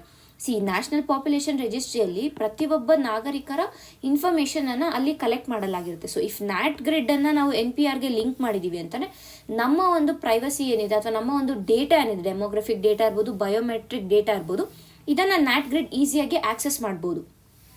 ಕರೆಕ್ಟಾ? ಸೊ ಇಲ್ಲೇನಾಗುತ್ತೆ ಅಂತಲೇ ಅವ್ರು ಹೇಳಿರೋದು ಅದನ್ನು ಇಂಟೆಲಿಜೆನ್ಸ್ ಮ್ಯಾಪಿಂಗ್ಗೆ ನಾವು ಬಳಸ್ತೀವಿ ಅಂತ ಅವ್ರು ಹೇಳಿದ್ದಾರೆ. ಬಟ್ ಇಲ್ಲಿ ಕ್ವೆಶನ್ ಏನಾಗುತ್ತೆ, ನಾಗರಿಕರ ಮೂಲಭೂತ ಹಕ್ಕುಗಳ ಒಂದು ಕ್ವೆಶನ್ ಆಗುತ್ತೆ, ಅವರ ಒಂದು ಪ್ರೈವಸಿ ಇಶ್ಯೂ ಇಲ್ಲಿ ಬರುತ್ತೆ.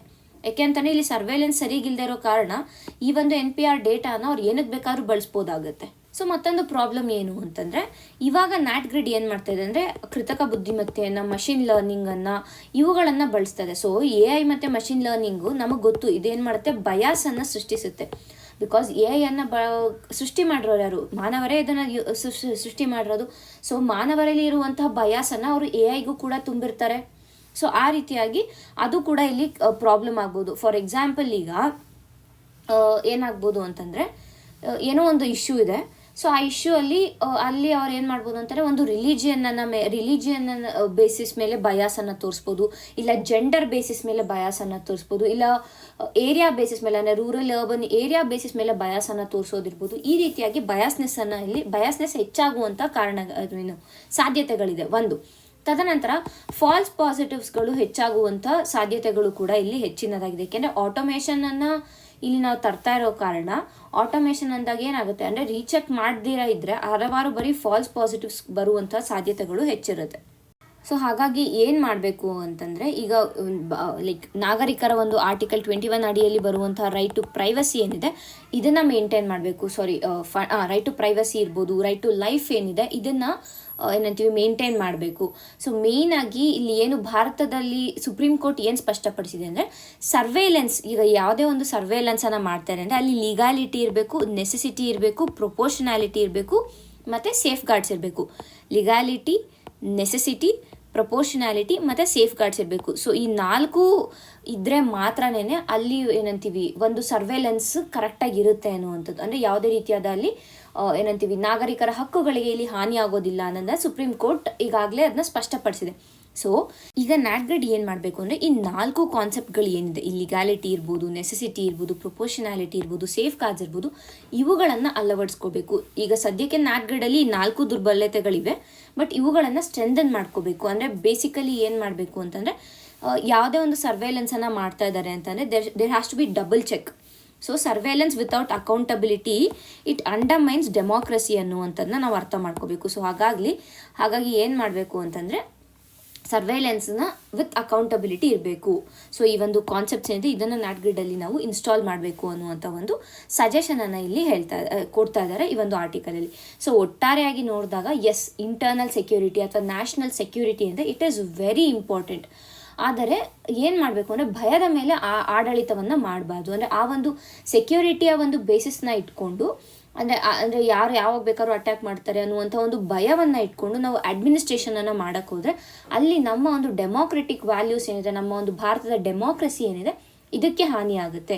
ಸೊ ಹಾಗಾಗಿ ಏನು ಮಾಡ್ಬೋದು ಅಂತಾರೆ, ಮೊದಲಿಗೆ ಈ ಏನು ನ್ಯಾಟ್ ಗ್ರಿಡನ್ನು ಎಕ್ಸಿಕ್ಯೂಟಿವ್ ಬಾಡಿ ಆಗಿದೆ, ಇದನ್ನು ಸ್ಟ್ಯಾಟ್ಯುಟರಿ ಬಾಡಿಯಾಗಿ ಕನ್ವರ್ಟ್ ಮಾಡುವಂಥದ್ದು. ಅಂದರೆ ಪಾರ್ಲಿಮೆಂಟಲ್ಲಿ ಇದಕ್ಕೆ ರಿಲೇಟ್ ಆಗಿ ಒಂದು ಲಾ ಅನ್ನು ಪಾಸ್ ಮಾಡಬೇಕು. ಸೊ ಅದರಿಂದ ಏನಾಗುತ್ತೆ, ಆ ಒಂದು ಲಾ ಪಾಸ್ ಮಾಡಿದಾಗ ಅದರ ಒಂದು ಇತಿಮಿತಿಗಳನ್ನು ಅಲ್ಲಿ ನಾವು ಡಿಫೈನ್ ಮಾಡಿರ್ತೀವಿ.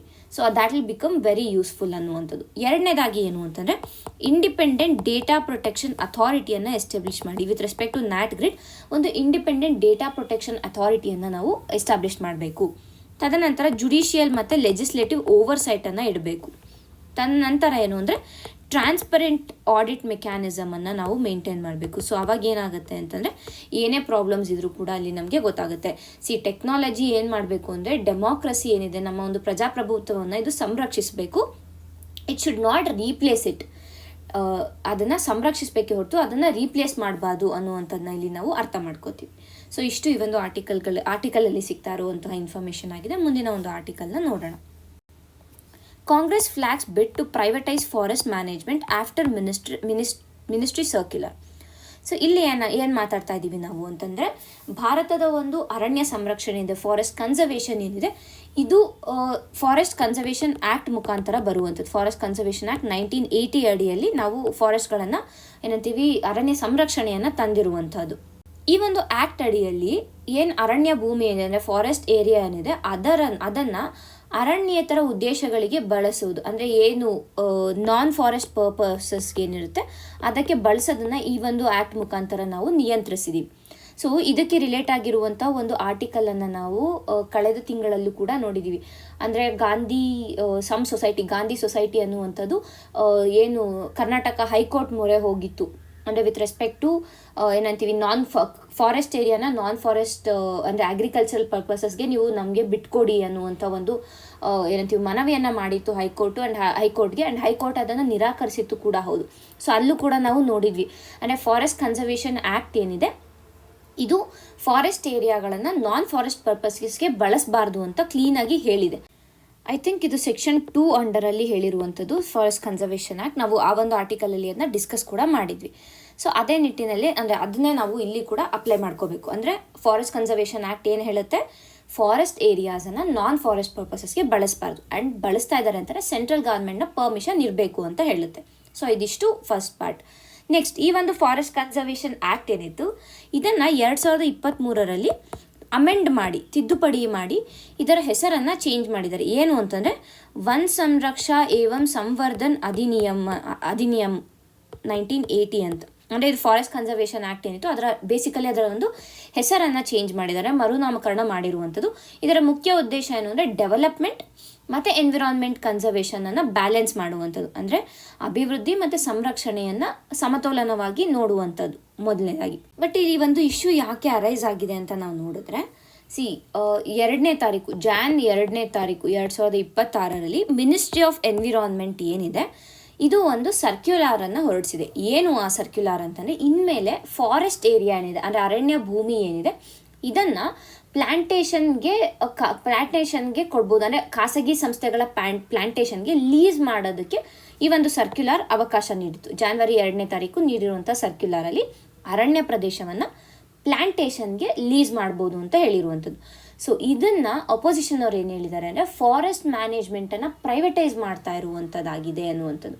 ಈಗ ಈ ಹಿಂದೆ ಕೂಡ ನಾವು ಮಾತಾಡಿದ್ವಿ, ಏನು ಫಾರೆಸ್ಟ್ ಅಡ್ಮಿನಿಸ್ಟ್ರೇಷನ್ ಒಳಗಡೆ ಏನು ಮಾಡ್ತಿದೆ, ಪ್ರೈವೇಟ್ ಪಾರ್ಟೀಸ್ ಅಥವಾ ಪ್ರೈವೇಟ್ ಮ್ಯಾನೇಜ್ಮೆಂಟು ಏನಂತೀವಿ ಪಾತ್ರ ವಹಿಸ್ತಾ ಇರೋದು. ಸೊ ಆಗ ಏನಾಗುತ್ತೆ, ಒಂದು ಕಡೆ ಎನ್ವಿರಾನ್ಮೆಂಟಲ್ ಕನ್ಸರ್ವೇಷನ್ ಆಗೋದಿಲ್ಲ. ಆ್ಯಂಡ್ ನಮ್ಮ ಒಂದು ಏನು ಈ ಒಂದು ಆ್ಯಕ್ಟ್ಗಳಿದೆ ಇವಕ್ಕೆ ವಿರುದ್ಧವಾಗಿ ಇಲ್ಲಿ ನಡೆದಂತೆ ಆಗುತ್ತೆ. ಸೊ ಆ ಒಂದು ನಿಟ್ಟಿನಲ್ಲಿ ನಮಗೆ ಇದು ಇಂಪಾರ್ಟೆಂಟ್ ಆಗುತ್ತೆ. ಅಂದರೆ ನಾವಿಲ್ಲಿ ಅಪೋಸಿಷನ್ ಏನು ಹೇಳಿದ್ರು, ಸರ್ಕಾರ ಏನು ಮಾಡ್ತು, ಇದೆಲ್ಲ ನಮ್ಗೆ ಇಂಪಾರ್ಟೆಂಟ್ ಆಗಲ್ಲ. ಮುಖ್ಯವಾಗಿ ಫಾರೆಸ್ಟ್ ಕನ್ಸರ್ವೇಷನ್ ಆ್ಯಕ್ಟ್ ಏನು ಹೇಳುತ್ತೆ ಆ್ಯಂಡ್ ಈಗ ನೀಡಿರುವಂಥ ಸರ್ಕ್ಯುಲರ್ ಅದಕ್ಕೆ ವಿರುದ್ಧವಾಗಿದೆ. ಸೊ ಇದರಿಂದ ಆಗುವಂಥ ಪರಿಣಾಮಗಳೇನು ಅನ್ನೋದು ನಮಗೆ ಇಂಪಾರ್ಟೆಂಟ್ ಆಗುತ್ತೆ. ಏನೇನು ಪರಿಣಾಮಗಳು ಬರುತ್ತೆ ಅಂದರೆ, ಒಂದು ಪ್ರೈವೇಟೈಸೇಷನ್ ಕನ್ಸರ್ನ್. ಈಗಾಗಲೇ ಹೇಳಿರೋ ಥರ ಫಾರೆಸ್ಟ್ ಅಡ್ಮಿನಿಸ್ಟ್ರೇಷನಲ್ಲಿ ಪ್ರೈವೇಟ್ ಪಾರ್ಟೀಸ್ಗಳು ಮಾತನಾಡೋದಕ್ಕೆ ಸಾಧ್ಯ ಆಗುತ್ತೆ. ಅಂದರೆ ಅವ್ರ ಪ್ರೈವೇಟ್ ಪಾರ್ಟೀಸ್ಗಳು ತಮ್ಮ ಒಂದು ಪ್ರಾಫಿಟ್ಸ್ಗೆ ಫಾರೆಸ್ಟ್ ಅಡ್ಮಿನಿಸ್ಟ್ರೇಷನನ್ನು ಚೇಂಜ್ ಮಾಡ್ಕೋಬೋದಾಗುತ್ತೆ. ಸೊ ಅಲ್ಲೇನಾಗುತ್ತೆ, ಒಂದು ಕಡೆ ಎನ್ವಿರಾನ್ಮೆಂಟಲ್ ಕನ್ಸರ್ವೇಷನ್ ಪ್ರಾಬ್ಲಮ್ ಆಗುತ್ತೆ. ತದನಂತರ ಡಿಗ್ರೇಡೆಡ್ ಫಾರೆಸ್ಟ್ಗಳನ್ನು ಯಾವ ರೀತಿಯಾಗಿ ರೀಜನ್ರೇಟ್ ಮಾಡೋದು ಅನ್ನೋದು ಇಲ್ಲಿ ಇಶ್ಯೂ ಆಗುತ್ತೆ. ಮತ್ತು ಕಮರ್ಷಿಯಲೈಸೇಷನ್ ಆಫ್ ಫಾರೆಸ್ಟ್ ಆಗೋದಕ್ಕೆ ಸ್ಟಾರ್ಟ್ ಆಗುತ್ತೆ. ಇದೆಲ್ಲದರ ಜೊತೆಗೆ ಫಾರೆಸ್ಟ್ ಡ್ವೆಲ್ಲರ್ಸ್ ರೈಟ್ಸ್ ಆ್ಯಕ್ಟ್ ಏನಿದೆ 2006ರಲ್ಲಿ ಬಂದಿರುವಂತಹ ಆ್ಯಕ್ಟ್ ಏನಿದೆ ಅದು ಅಂದರೆ ಟ್ರೈಬಲ್ ಪೀಪಲ್ ಏನಿದ್ದಾರೆ, ಬುಡಕಟ್ಟು ಜನಾಂಗ ಇರ್ಬೋದು, ಇಲ್ಲ ಫಾರೆಸ್ಟಲ್ಲಿ ಇರುವಂಥ ಜನರ ಒಂದು ರೈಟ್ಸ್ಗಳು ಇಲ್ಲಿ ಅಫೆಕ್ಟ್ ಆಗುತ್ತೆ. ಸೊ ಈ ಎಲ್ಲ ಒಂದು ಇಶ್ಯೂಸ್ಗಳನ್ನು ನಾವು ನೋಡ್ಬೋದಾಗುತ್ತೆ. ಸೊ ಹಾಗಾದರೆ ಮುಂದೆ ಏನು ಮಾಡಬೇಕು ಅಂತ ಅಂದರೆ ಒಂದು ಸ್ಪಷ್ಟವಾಗಿರುವಂಥ ಸ್ಟ್ಯಾಟ್ಯುಟರಿ ಸೇಫ್ ಗಾರ್ಡ್ಸನ್ನು ಎಸ್ಟಾಬ್ಲಿಷ್ ಮಾಡಬೇಕು. ಸೊ ಈ ಒಂದು ಸರ್ಕ್ಯುಲರ್ ಏನು ನೀಡಿದ್ದಾರೆ ಇದಕ್ಕೆ ಅಂದರೆ ಪ್ರೈವೇಟ್ ಮ್ಯಾನೇಜ್ಮೆಂಟು ಯಾವುದ್ಯಾವುದೋ ಒಂದು ವಿಷಯಗಳಲ್ಲಿ ಫಾರೆಸ್ಟ್ ಅಡ್ಮಿನಿಸ್ಟ್ರೇಷನಲ್ಲಿ ಭಾಗವಹಿಸ್ಬೋದು, ಯಾವುದರಲ್ಲಿ ಭಾಗವಹಿಸೋದಕ್ಕಾಗೋದಿಲ್ಲ, ಅವ್ರಿಗೆ ಎಷ್ಟು ರೈಟ್ಸ್ ಇದೆ ಅನ್ನೋದನ್ನು ಡಿಫೈನ್ ಮಾಡಿ ಒಂದು ಸೇಫ್ ಗಾರ್ಡ್ಸನ್ನು ಸೃಷ್ಟಿಸುವಂಥದ್ದು ಒಂದು. ತದನಂತರ ಟ್ರೈಬಲ್ ಕನ್ಸಲ್ಟೇಷನ್, ಈ ಒಂದು ಏನು ಕಾಡುಗಳಲ್ಲಿ ಬುಡಕಟ್ಟು ಜನಾಂಗಗಳಿರ್ತಾರೆ ಅವರ ಒಂದು ಕನ್ಸಲ್ಟೇಷನನ್ನು ತಗೊಳ್ಳೋದು ಮತ್ತು ಅವರ ಒಂದು ರೈಟ್ಸನ್ನು ಕರೆಕ್ಟಾಗಿ ಮೇಂಟೈನ್ ಮಾಡ್ಕೊಂಡು ಹೋಗಬೇಕು ಅನ್ನೋ ರೀತಿಯಾಗಿ ಪ್ರೈವೇಟ್ ಮ್ಯಾನೇಜ್ಮೆಂಟ್ಗೂ ಕೂಡ ಹೇಳುವಂಥದ್ದು ಇವನ್ನ ಮಾಡಬೇಕು. ಆ್ಯಂಡ್ ಆಲ್ಸೋ ಇದ್ರ ಜೊತೆ ಅಂದರೆ ಏನು ಪ್ರೈವೇಟ್ ಪಾರ್ಟಿಸಿಪೇಷನ್ ಇರಲಿ, but at the same time state accountability ಇರ್ಬೋದು, ಎಕಲಾಜಿಕಲ್ ಪ್ರಯಾರಿಟಿ ಅಂದರೆ ಇದು ಇರಬೇಕು ಅನ್ನುವಂಥದ್ದನ್ನು ಅರ್ಥ ಮಾಡ್ಕೋಬೇಕು. ಸೊ ಇಷ್ಟು ಈ ಒಂದು ಆರ್ಟಿಕಲ್ನಲ್ಲಿ ಸಿಗ್ತಾರೋ ಇನ್ಫಾರ್ಮೇಷನ್ ಆಗಿದೆ. ಮುಂದಿನ ಆರ್ಟಿಕಲ್ನ ನೋಡೋಣ. Census first phase to be held from April 1st to September 30 this year. So ಇದು entirely with respect to prelims ನಮಗೆ ಇಂಪಾರ್ಟೆಂಟ್ ಆಗುತ್ತೆ. ಅಂದರೆ ಸೆನ್ಸಸ್ 2027 ಬಗ್ಗೆ ಇಂಪಾರ್ಟೆಂಟ್ ಆಗುತ್ತೆ. ಅಂದರೆ ಯಾವ ರೀತಿಯಾಗಿ ಮಾಡ್ತಾ ಇದ್ದಾರೆ, ಎಷ್ಟು ಫೇಸಸ್ ಇದೆ, ಮತ್ತು ಬೇಸಿಕಲಿ ಯಾರು ಮಾಡ್ತಾರೆ, ಏನು ಇನ್ಫಾರ್ಮೇಷನ್ ಇದೆ, ಇದೆಲ್ಲ ನಮಗೆ ಅಂದರೆ ಬೇಸಿಕ್ ಇನ್ಫಾರ್ಮೇಷನ್ ಅರ್ಥ ಆಗಬೇಕು. ಸೊ ಮೊದಲಿಗೆ ನಮಗೆ ಈ ಒಂದು ಸೆನ್ಸಸ್ ಏನಿದೆ ಅಥವಾ ಜನಗಣತಿ ಅಂತ ಏನು ಕರಿತೀವಿ, ಇದು ಭಾರತದಲ್ಲಿ ಪ್ರತಿ 10 ವರ್ಷಕ್ಕೊಮ್ಮೆ ನಡೆಯುವಂಥದ್ದು. It is a decadal sentence. Since when 1881 ಇದು ಡಿಕೇಡಲ್ ಸೆನ್ಸಸ್. ಅದಕ್ಕೆ ಮುಂಚೆ ಅಂದರೆ ಆ್ಯಕ್ಚುಲ್ ಆಗಿ ಇದಕ್ಕೆ ಮುಂಚೆ ಸ್ಟಾರ್ಟ್ ಆಗಿರುವಂಥದ್ದು ಸೆನ್ಸಸ್, ಬಟ್ ಡಿಕೇಡಲ್ ಸೆನ್ಸಸ್ ಸ್ಟಾರ್ಟ್ ಆಗಿರುವಂಥದ್ದು 1881. ಆ್ಯಂಡ್ ಕೊನೆಯ ಒಂದು ಜನಗಣತಿ ಆಗಿದ್ದು ಯಾವಾಗ ಅಂದರೆ 2011ರಲ್ಲಿ. ಸೊ 2021ನಲ್ಲಿ ಆ್ಯಕ್ಚುಲ್ ಆಗಿ ಜನಗಣತಿ ಆಗಬೇಕಿದ್ದು ಕೋವಿಡ್ನ ಕಾರಣ ಇದನ್ನ ಮುಂದೂಡಿದ್ದು. ಆ್ಯಂಡ್ ಈಗ 2027ನಲ್ಲಿ ಅಂದರೆ ಕಂಪ್ಲೀಟ್ ಮಾಡಿ ಇದನ್ನು ಒಂದು ರಿಲೀಸ್ ಮಾಡುವಂಥದ್ದು. ಮತ್ತು ಯಾಕೆ ಜನಗಣತಿ ಇಂಪಾರ್ಟೆಂಟ್ ಆಗುತ್ತೆ ಅಂತಂದರೆ ಈ ಒಂದು ಜನಗಣತಿಯಿಂದ ಸಿಗುವಂತಹ ಒಂದು ಇನ್ಫಾರ್ಮೇಷನ್ ಏನಿದೆ ಇದನ್ನು ನಾವು ಪಾಲಿಸಿಯನ್ನು ರೂಪಿಸೋದಕ್ಕೆ ಯೂಸ್ ಮಾಡ್ಬೋದು, ಹಣಕಾಸನ್ನು ಹಂಚಿಕೆ ಮಾಡೋದಕ್ಕೆ ಅಂದರೆ ಏನು ಫಿನಾನ್ಷಿಯಲ್ ಡೆವಲ್ಯೂಷನ್ ಇರುತ್ತೆ ಅದನ್ನು ಮಾಡೋದಕ್ಕೆ ಇರ್ಬೋದು, ಇಲ್ಲ ಮೀಸಲಾತಿಗಳನ್ನು ರಿಸರ್ವೇಷನ್ಸ್ಗಳನ್ನು ರೀಡ್ರಾ ಮಾಡೋದಕ್ಕೆ ಇರ್ಬೋದು. ಇವೆಲ್ಲದಕ್ಕೂ ಮೂಲ ಆಧಾರವಾಗಿ ಈ ಒಂದು ಜನಗಣತಿಯ ಒಂದು ಇನ್ಫಾರ್ಮೇಷನ್ ಆಗಿರುತ್ತೆ. ಸೊ ಹಾಗಾಗಿ ಜನಗಣತಿ ಬಿಕಮ್ಸ್ ವೆರಿ ಇಂಪಾರ್ಟೆಂಟ್ ಅನ್ನುವಂಥದ್ದು. ತದನಂತರ ಈಗ ಸೆನ್ಸಸ್ 2027ರ ಮೊದಲ ಹಂತವನ್ನು ಸ್ಟಾರ್ಟ್ ಮಾಡೋದಕ್ಕೆ ಹೋಗ್ತಾ ಇದ್ದಾರೆ. ಯಾವಾಗ ಏಪ್ರಿಲ್ ಮತ್ತು ಸೆಪ್ಟೆಂಬರ್ 2026, ಈ ಒಂದು ಏಪ್ರಿಲಿಂದ ಸೆಪ್ಟೆಂಬರ್ವರೆಗೆ ಫಸ್ಟ್ ಫೇಸನ್ನು ಮಾಡ್ತಾ ಇದ್ದಾರೆ. ಈ ಫಸ್ಟ್ ಫೇಸಲ್ಲಿ ಏನಿರುತ್ತೆ ಅಂದರೆ ಹೌಸ್ ಲಿಸ್ಟಿಂಗ್ ಆಪರೇಷನ್ಸ್ ಇರುತ್ತೆ. ಹೌಸ್ ಲಿಸ್ಟಿಂಗ್ ಆಪರೇಷನ್ಸಲ್ಲಿ ಏನು ಮಾಡ್ತಾರೆ ಅಂದರೆ ಎಲ್ಲ ಒಂದು ರಾಜ್ಯಗಳಲ್ಲಿ ಮತ್ತು ಏನು ಯೂನಿಯನ್ ಟೆರಿಟರೀಸ್ ಕೇಂದ್ರಾಡಳಿತ ಪ್ರದೇಶಗಳಿಂದ ಇವುಗಳಲ್ಲಿ ಪ್ರತಿಯೊಂದು ರಾಜ್ಯದಲ್ಲೂ 30 ದಿನಗಳ ಕಾಲ ಇದನ್ನು ನಡೆಸ್ತಾರೆ. ಎಷ್ಟು days? 30 days in each union territory and state. ಪ್ರತಿ ತಿಂಗಳು ಅಂದರೆ 1 ತಿಂಗಳು ಆಲ್ಮೋಸ್ಟ್ ಆಗಿ ಮಾಡ್ತಾರೆ ಅಂತ. ಅಂದರೆ ಈ ಹಂತದಲ್ಲಿ ಏನು ಮಾಡ್ತಾರೆ ಅಂದರೆ ಪ್ರತಿಯೊಂದು ಮನೆಗಳ ಪರಿಸ್ಥಿತಿ ಹೇಗಿದೆ ಮತ್ತು ಅವುಗಳ ಒಂದು ಕಟ್ಟಡದ ಪ್ರಕಾರ ಅಂದರೆ ಕಚ್ಚಾ ಹೌಸಾ ಪಕ್ಕಾ ಹೌಸಾ ಈ ರೀತಿಯಾಗಿರ್ಬೋದು, ಮತ್ತು ಕುಡಿಯುವ ನೀರು ಇಂಧನ ಯಾವ ರೀತಿಯಾದನ್ನು ಬಳಸ್ತಾ ಇದ್ದಾರೆ, ಶೌಚಾಲಯ ಇದೆಯೋ ಇಲ್ವೋ, ಮತ್ತು ಮನೆಯಲ್ಲಿ ಎಷ್ಟು ಮ್ಯಾರಿಡ್ ಕಪಲ್ಸ್ ಇದ್ದಾರೆ, ಎಷ್ಟು ಅನ್ಮ್ಯಾರಿಡ್ ಜನ ಇದ್ದಾರೆ, ಇವುಗಳ ಒಂದು ವಿವರಣೆಯನ್ನು ಇಲ್ಲಿ ಕಲೆಕ್ಟ್ ಮಾಡ್ತಾರೆ. ಏನು ಹೌಸ್ ಲಿಸ್ಟಿಂಗ್ ಆಪರೇಷನ್ಸ್ ಅನ್ನುವಂಥ ಒಂದು ಫೇಸಲ್ಲಿ ಇದು. ತದನಂತರ ಏನು ಅಂದರೆ ಈ ಬಾರಿ ಒಂದು ಹೊಸದಾದ ಆಯ್ಕೆಯನ್ನು ನೀಡಿದ್ದಾರೆ. ಏನು ಅಂತಂದರೆ ಸೆಲ್ಫ್ ಎನ್ಯುಮರೇಷನ್ ಆಪ್ಷನನ್ನು ನೀಡಿದ್ದಾರೆ. ಓಕೆನಾ?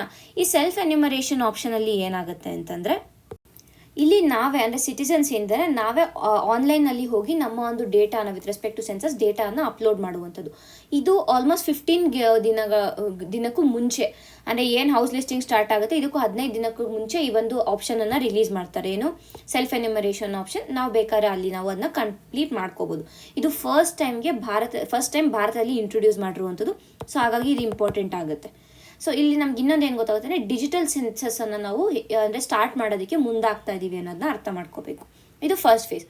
ಸೆಕೆಂಡ್ ಫೇಸ್ ಏನಿದೆ ಇದು ಫೆಬ್ರವರಿ 2027 ಅಂದರೆ ಮುಂದಿನ ವರ್ಷ ಫೆಬ್ರವರಿಯಲ್ಲಿ ಸ್ಟಾರ್ಟ್ ಆಗುತ್ತೆ. ಪಾಪ್ಯುಲೇಷನ್ ಎನ್ಯುಮರೇಷನ್, ಈ ಒಂದು ಸ್ಟೇಜನ್ನು ಪಾಪ್ಯುಲೇಷನ್ ಎನ್ಯುಮರೇಷನ್ ಅಂತ ಕರಿತೀವಿ. ಇಲ್ಲಿ ಏನಾಗುತ್ತೆ ಅಂದರೆ ಜನಸಂಖ್ಯೆ, ವಯಸ್ಸು, ಶಿಕ್ಷಣ ಮತ್ತು ಉದ್ಯೋಗ ಇವುಗಳ ಕುರಿತಾಗಿ ಇಲ್ಲಿ ನಡೆಯುವಂಥದ್ದು. ಇದೇ ಹಂತದಲ್ಲಿ ಕ್ಯಾಸ್ಟ್ ಎನ್ಯುಮರೇಷನ್ ಕೂಡ ನಡೆಯುತ್ತೆ. ಓಕೆನಾ? ಸೊ ಇದಿಷ್ಟು ಅಂದರೆ ಫಸ್ಟ್ ಫೇಸ್ ಏನು, ಸೆಕೆಂಡ್ ಫೇಸ್ ಏನು ನಮಗೆ ಗೊತ್ತಾಯಿತು. ಇನ್ನು ನಮಗೆ ಪ್ರಿಲಿಮ್ಸ್ ಪಾಯಿಂಟ್ ಆಫ್ ವ್ಯೂ ಮತ್ತೇನು ಇಂಪಾರ್ಟೆಂಟ್ ಆಗುತ್ತೆ ಅಂದರೆ it is the first digital census. ಒಂದು first caste enumeration since independence ಅನ್ನೋದು ಕೂಡ ಇಂಪಾರ್ಟೆಂಟ್ ಆಗುತ್ತೆ. ತದನಂತರ it is conducted by registrar general of census commissioner of India. So ಇದು registrar general and census commissioner of India, ಇದು ಕೂಡ ನಮಗೆ important ಆಗುತ್ತೆ.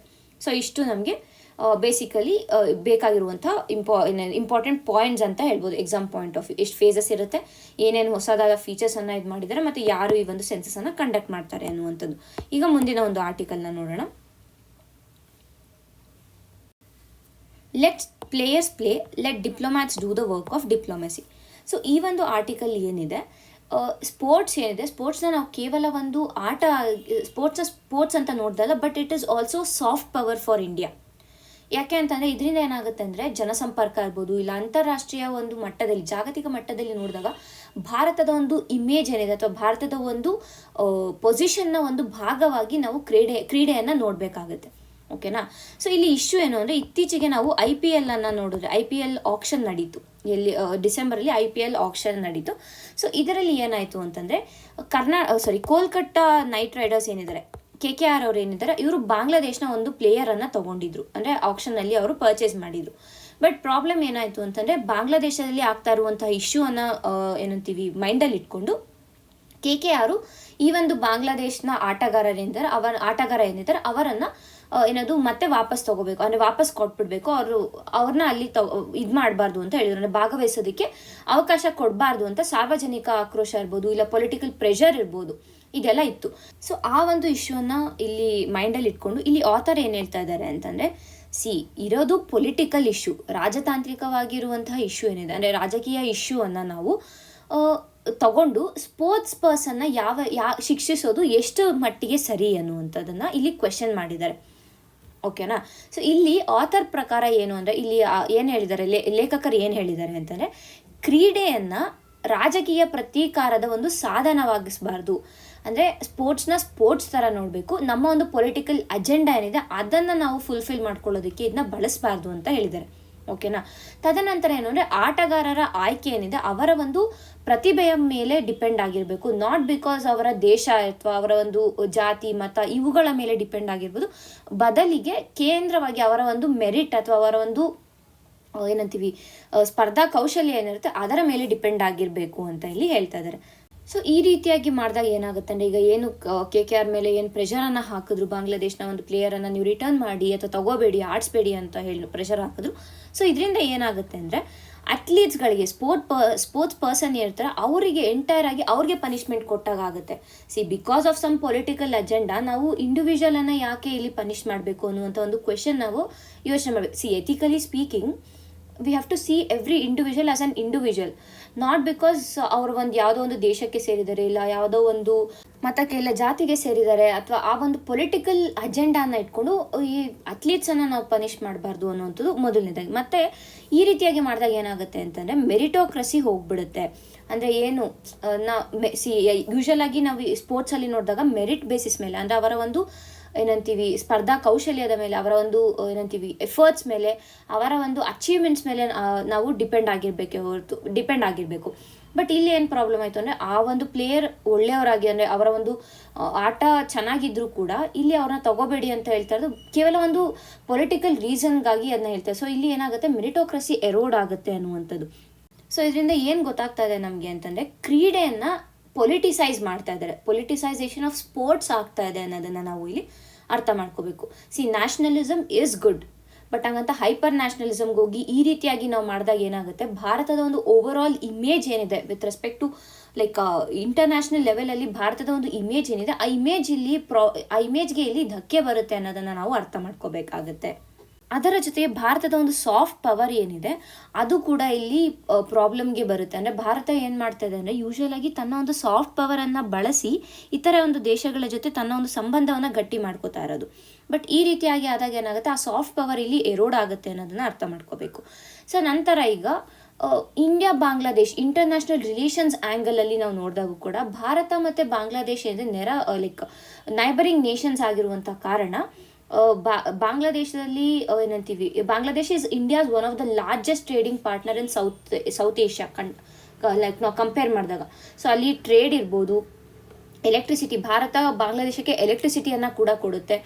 ಮತ್ತು ಏನು ಕನೆಕ್ಟಿವಿಟಿ ಪ್ರಾಜೆಕ್ಟ್ಸ್ಗಳು ನಡೀತಾ ಇದೆ, ಇವೆಲ್ಲನೂ ಕೂಡ ನಮಗೆ ಇಲ್ಲಿ ಇಂಪಾರ್ಟೆಂಟ್ ಆಗುತ್ತೆ. ಬಾಂಗ್ಲಾದೇಶ ಇಸ್ ನಾಟ್ ಪಾಕಿಸ್ತಾನ, ಅಂದರೆ ಆ ರೀತಿಯಾಗಿ ಅವರೇನು ಅಫೆಕ್ಟ್ ಮಾಡ್ತಾ ಇಲ್ಲ ಭಾರತಕ್ಕೆ, ಅಂದರೆ ಲೈಕ್ ಟೆರರಿಸಮನ್ನು ಪ್ರಮೋಟ್ ಮಾಡೋದಿರ್ಬೋದು ಈಗೆಲ್ಲ. ಬಟ್ ಅದೇ ಥರ ಜಿಯೋ ಪೊಲಿಟಿಕ್ಸ್ ಏನಿದೆ, ಜಿಯೋ ಪೊಲಿಟಿಕ್ಸನ್ನು ನಾವು ತಂದು ಈ ರೀತಿಯಾಗಿ ನಮ್ಮ ಒಂದು ನೆರೆಹೊರೆಯ ದೇಶಗಳಿಂದ ಇವುಗಳ ಜೊತೆ ಭಾರತ ಜಗಳವನ್ನು ಮಾಡಬಾರ್ದು ಅನ್ನೋದನ್ನ ನಾವೇ ಅರ್ಥ ಮಾಡ್ಕೋಬೇಕು.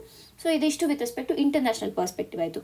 ಇನ್ನು ಎಥಿಕಲಿ ಸ್ಪೀಕಿಂಗ್, ಕಲೆಕ್ಟಿವ್ ಪನಿಷ್ಮೆಂಟ್ ಮತ್ತು ಇಂಡಿವಿಜುವಲ್ ಜಸ್ಟಿಸ್, ಇಲ್ಲಿ ಏನಂತೀವಿ ಆ ಒಂದು ಟಾಪಿಕ್ನ ಡಿಬೇಟ್ ಸ್ಟಾರ್ಟ್ ಆಗುತ್ತೆ. ಈಗ ಕಲೆಕ್ಟಿವ್ ಪನಿಷ್ಮೆಂಟನ್ನು ಕೊಡ್ತಾ ಇದ್ದೀವಿ ನಾವು. ಈಗ ಬಾಂಗ್ಲಾದೇಶದ ಪೊಲಿಟಿಕಲ್ ಏನು ಸಿನಾರಿಯೋ ಇದೆ, ಅದರಿಂದ ನಾವು ಆ ಒಂದು ಆಟಗಾರನಿಗೆ ಇಲ್ಲಿ ಶಿಕ್ಷೆಯನ್ನು ಕೊಡ್ತಾ ಇದ್ದೀವಿ. ಸೊ ಆ ಆಟಗಾರನಿಗೆ ಇಲ್ಲಿ ಜಸ್ಟಿಸ್ ಕೊಟ್ಟಂಗೆ ಆಯ್ತಾ? No, it is not. So ಹಾಗಾಗಿ ದಟ್ ಈಸ್ ಏನಂತೀವಿ ನೈತಿಕ ಆಯಾಮದಲ್ಲಿ ನೋಡಿದಾಗ ದಟ್ ಬಿಕಮ್ಸ್ ಇಂಪಾರ್ಟೆಂಟ್. ಆಲ್ಸೋ ಇಲ್ಲಿ ಏನಾಗುತ್ತೆ ಅಂತಂದರೆ ಇನ್ನಸೆನ್ಸ್ ಆಫ್ ಸ್ಪೋರ್ಟ್ಸ್ ಪರ್ಸನ್, ಆ ಸ್ಪೋರ್ಟ್ಸ್ ಪರ್ಸನ್ ಇನ್ನಸೆಂಟ್ ಇದ್ದಾರೆ, but still we are punishing him. So ಎಲ್ಲಿ ಫೇರ್ನೆಸ್ ಎಲ್ಲಿದೆ, ಪ್ರೊಪೋರ್ಷನಾಲಿಟಿ ಎಲ್ಲಿದೆ? ಸೊ ಇದೆಲ್ಲ ನಮಗೆ with respect to ethics important ಆಗುತ್ತೆ. ಸೊ ಓವರಾಲ್ ಆಗಿ ನೋಡಿದಾಗ ಈ ಒಂದು ಆರ್ಟಿಕಲ್ ಎಥಿಕ್ಸ್ ಪರ್ಸ್ಪೆಕ್ಟಿವಲ್ಲಿ ಇಂಪಾರ್ಟೆಂಟ್ ಆಗುತ್ತೆ. ಒಂದು ಇಂಟರ್ನ್ಯಾಷನಲ್ ರಿಲೇಷನ್ಸ್ ಪರ್ಸ್ಪೆಕ್ಟಿವಲ್ಲಿ ಇಂಪಾರ್ಟೆಂಟ್ ಆಗುತ್ತೆ. ಮತ್ತು ಯಾವ ರೀತಿಯಾಗಿ ನಾವು ಡಿಪ್ಲೊಮಸಿಯನ್ನು ಮತ್ತು ಏನಂತೀವಿ ಬೇರೆ ಒಂದು ಸಾಫ್ಟ್ ಪವರ್ ಏನಿದೆ, ಸಾಫ್ಟ್ ಪವರ್ ಮತ್ತು ಡಿಪ್ಲೊಮಸಿಯನ್ನು ಹೇಗೆ ನಾವು ಬ್ಯಾಲೆನ್ಸ್ ಮಾಡಬೇಕು ಅನ್ನೋದರ ಕುರಿತಾಗಿ ಇದು ಮಾತಾಡುತ್ತೆ. ಸೊ ಇಷ್ಟು ಈ ಒಂದು ಆರ್ಟಿಕಲ್ನ ಸಾರಾಂಶ ಆಗಿದೆ. ಮುಂದಿನ ಒಂದು ಆರ್ಟಿಕಲ್ನ ನೋಡೋಣ. 12th century inscription from Mandya reveals Hoysala Tamil bond. So ಇತ್ತೀಚೆಗಷ್ಟೇ ಏನಾಯಿತು ಅಂದರೆ ಮಂಡ್ಯ ಜಿಲ್ಲೆಯ ಪಾಂಡವಪುರ ತಾಲೂಕಿನಲ್ಲಿ ಇರುವಂಥ ಕೆ ಬೆಟ್ಟಹಳ್ಳಿ ಅನ್ನುವಂಥ ಒಂದು ಜಾಗದಲ್ಲಿರುವ ಮಹಾಲಕ್ಷ್ಮಿ ಟೆಂಪಲಲ್ಲಿ 12ನೇ ಶತಮಾನಕ್ಕೆ ಸೇರಿರುವಂಥ ಒಂದು ಶಾಸನ ಸಿಕ್ಕಿದೆ, ಒಂದು ಇನ್ಸ್ಕ್ರಿಪ್ಷನ್ ಸಿಕ್ಕಿದೆ. ಓಕೆನಾ? ಸೊ ಈ ಒಂದು ಕಾರಣದಿಂದ ಈ ಆರ್ಟಿಕಲ್ನ ನಾವು ನೋಡ್ತಾ ಇದ್ವಿ. ಸೊ ಮೊದಲಿಗೆ it is entirely with respect to prelims important ಆಗುತ್ತೆ. ಏಕೆಂದರೆ KPSCಯಲ್ಲಿ ನಾವು ನೋಡಿದಾಗ ಯಾವುದೇ ಒಂದು ಸ್ಟೇಟ್ PCS ಎಕ್ಸಾಮ್ಸ್ಗಳನ್ನು ನಾವು ನೋಡಿದಾಗ ಏನು ಗೊತ್ತಾಗುತ್ತೆ ಅಂದರೆ ನಮಗೆ ಯಾವುದೇ ಒಂದು ಇನ್ಸ್ಕ್ರಿಪ್ಷನ್ಸ್ ಇರ್ಬೋದು, ಇಲ್ಲ ಆ ಒಂದು ಇನ್ಸ್ಕ್ರಿಪ್ಷನ್ ಯಾರ ಒಂದು ರಾಜಮನೆತನಕ್ಕೆ ಸೇರಿದ, ಆ ಇನ್ಸ್ಕ್ರಿಪ್ಷನ್ ಏನು ಹೇಳ್ತು, ಎಲ್ಲಿ ಸಿಕ್ತು, ಈ ರೀತಿಯಾದ ಕ್ವೆಶನ್ಸ್ಗಳನ್ನು ಎಕ್ಸ್ಪೆಕ್ಟ್ ಮಾಡ್ಬೋದು. ಸೊ ಹಾಗಾಗಿ ನಾವು ಈ ಒಂದು ಆರ್ಟಿಕಲ್ನ ನೋಡ್ತಾ ಇದ್ವಿ. ಸೊ ಮೊದಲಿಗೆ ಈ ಒಂದು ಇನ್ಸ್ಕ್ರಿಪ್ಷನ್ ಬಗ್ಗೆ ತಿಳ್ಕೊಳ್ಳೋಣ. ಎಲ್ಲಿ ಸಿಕ್ಕಿದೆ ಅನ್ನೋದು ಬೇಕು. ಮಂಡ್ಯ ಜಿಲ್ಲೆಯಲ್ಲಿ ಸಿಕ್ಕಿದೆ. ಎಷ್ಟನೇ ಶತಮಾನಕ್ಕೆ ಸೇರಿದ್ದು? 12ನೇ ಶತಮಾನಕ್ಕೆ ಸೇರಿದ್ದು. ಎಲ್ಲಿ ಸಿಕ್ಕಿದೆ? ಶ್ರೀ ಮಹಾಲಕ್ಷ್ಮಿ ಟೆಂಪಲಲ್ಲಿ, ಎಲ್ಲಿ ಕೆ ಬೆಟ್ಟಹಳ್ಳಿ ಅನ್ನುವಂಥ ಜಾಗದಲ್ಲಿ ಸಿಕ್ಕಿರುವಂಥದ್ದು. ಮತ್ತು ಈ ಒಂದು ಶಾಸನದಲ್ಲಿ ಕನ್ನಡ, ತಮಿಳ್, ಸಂಸ್ಕೃತ್ 3 ಭಾಷೆಗಳನ್ನು ಬಳಸಲಾಗಿದೆ. ಇದು ಕೂಡ ನಮಗೆ ಇಂಪಾರ್ಟೆಂಟ್ ಆಗುತ್ತೆ. ತದನಂತರ ಈ ಶಾಸನ ಏನು ಹೇಳ್ತಾ ಇದೆ ಅಂತಂದರೆ, ತಮಿಳ್ ಕಮಾಂಡರ್ ಇದ್ದರು, ಹೊಯ್ಸಳ ಆರ್ಮಿಯಲ್ಲಿ ತಮಿಳ್ ಕಮಾಂಡರ್ ಇದ್ದರು ಅಂತ ನಮಗೆ ಗೊತ್ತಾಗುತ್ತೆ. ತದನಂತರ ಕೃಷ್ಣ ದೇವಸ್ಥಾನಕ್ಕೆ ಒಂದು ಲ್ಯಾಂಡ್ ಗ್ರ್ಯಾಂಟನ್ನು ನೀಡಿರೋ ಬಗ್ಗೆ ಗೊತ್ತಾಗುತ್ತೆ. ಮತ್ತು ವೈಷ್ಣವ ಸಿಂಬಲ್ಗಳು ಅಲ್ಲಿ ಇದೆ, ಈ ಒಂದು ಏನಂತೀವಿ ಶಾಸನದಲ್ಲಿ ಇದೆ. ಸೊ ಹಾಗಾಗಿ ಇದು ನಮಗೆ ಇಂಪಾರ್ಟೆಂಟ್ ಆಗುತ್ತೆ. ಸೊ ಇದರಿಂದ ಏನು ಗೊತ್ತಾಗುತ್ತೆ ಅಂದರೆ, ಇಲ್ಲಿ ನಾವು ತಮಿಳ್ ಕಮಾಂಡರು ಹೊಯ್ಸಳ ಆರ್ಮಿಯಲ್ಲಿ ಇದ್ದರು ಅಂತ ಹೇಳಿದ್ವಿ. ಸೊ ಇದರಿಂದ ಏನು ಗೊತ್ತಾಗುತ್ತೆ ಅಂದರೆ, ತಮಿಳರು ಹೊಯ್ಸಳದ ಆಡಳಿತದಲ್ಲಿ ಉನ್ನತ ಹುದ್ದೆಗಳಲ್ಲಿ ಇದ್ದರು ಅನ್ನೋದು ಒಂದು ಗೊತ್ತಾಗುತ್ತೆ. ತದನಂತರ ಕರ್ನಾಟಕದ ದೇವಾಲಯಗಳಿಗೆ ತಮಿಳು ದಾನಿಗಳ ಒಂದು ಪೋಷಣೆ ಇತ್ತು ಅನ್ನೋದು ಕೂಡ ನಮಗೆ ಅರ್ಥ ಆಗುತ್ತೆ. ಅಂದರೆ ಇಲ್ಲಿ ಕ್ರಾಸ್ ರೀಜನಲ್ ಇಲೈಟ್ ಮೊಬಿಲಿಟಿ ಗೊತ್ತಾಗುತ್ತೆ, ಕಲ್ಚರಲ್ ಇಂಟಿಗ್ರೇಷನ್ ಗೊತ್ತಾಗುತ್ತೆ, ಟೆಂಪಲ್ ಸೆಂಟ್ರಿಕ್ ಆಗಿದ್ದಂಥ ಗವರ್ನೆನ್ಸ್ ಇತ್ತು ಆಗಿನ ಕಾಲದಲ್ಲಿ ಅನ್ನೋದನ್ನು ಅರ್ಥ ಮಾಡ್ಕೋಬೇಕಾಗತ್ತೆ. ಆ್ಯಂಡ್ ಈ ಒಂದು ಶಾಸನ ಮತ್ತೆ ಏನು ತೋರಿಸುತ್ತೆ ಅಂತ ಅಂದರೆ, ಕರ್ನಾಟಕ ಮತ್ತು ತಮಿಳುನಾಡಿನ ಸಂಬಂಧಗಳೇಂತು ಇದು ಕೇವಲ ಸಂಘರ್ಷದ ಸಂಬಂಧ ಮಾತ್ರ ಅಲ್ಲ, ಬದಲಿಗೆ ಸಹಕಾರವೂ ಇತ್ತು, ಕೋಆಪರೇಷನ್ ಇತ್ತು, ಕಲ್ಚರಲ್ ಇಂಟಿಗ್ರೇಷನ್ ಇತ್ತು ಅನ್ನೋದನ್ನ ತೋರಿಸುತ್ತೆ. ಸೊ ಹಾಗಾಗಿ ಈ ಒಂದು ಆರ್ಟಿಕಲ್ ನಮಗೆ ಇಂಪಾರ್ಟೆಂಟ್ ಆಗುತ್ತೆ. ಸೊ ಆ ಒಂದು ದೃಷ್ಟಿಯಿಂದ ಈ ಆರ್ಟಿಕಲ್ನ ನೋಡಿದ್ದೀವಿ. ಇಷ್ಟೇ ನಮಗೆ ಈ ಆರ್ಟಿಕಲ್ನಲ್ಲಿ ಬೇಕಾಗಿರುವಂಥ ಇನ್ಫಾರ್ಮೇಷನ್. ಇಷ್ಟು ಇದರಿಂದ ಆರ್ಟಿಕಲ್ಗಳಾಗಿವೆ. ಧನ್ಯವಾದಗಳು.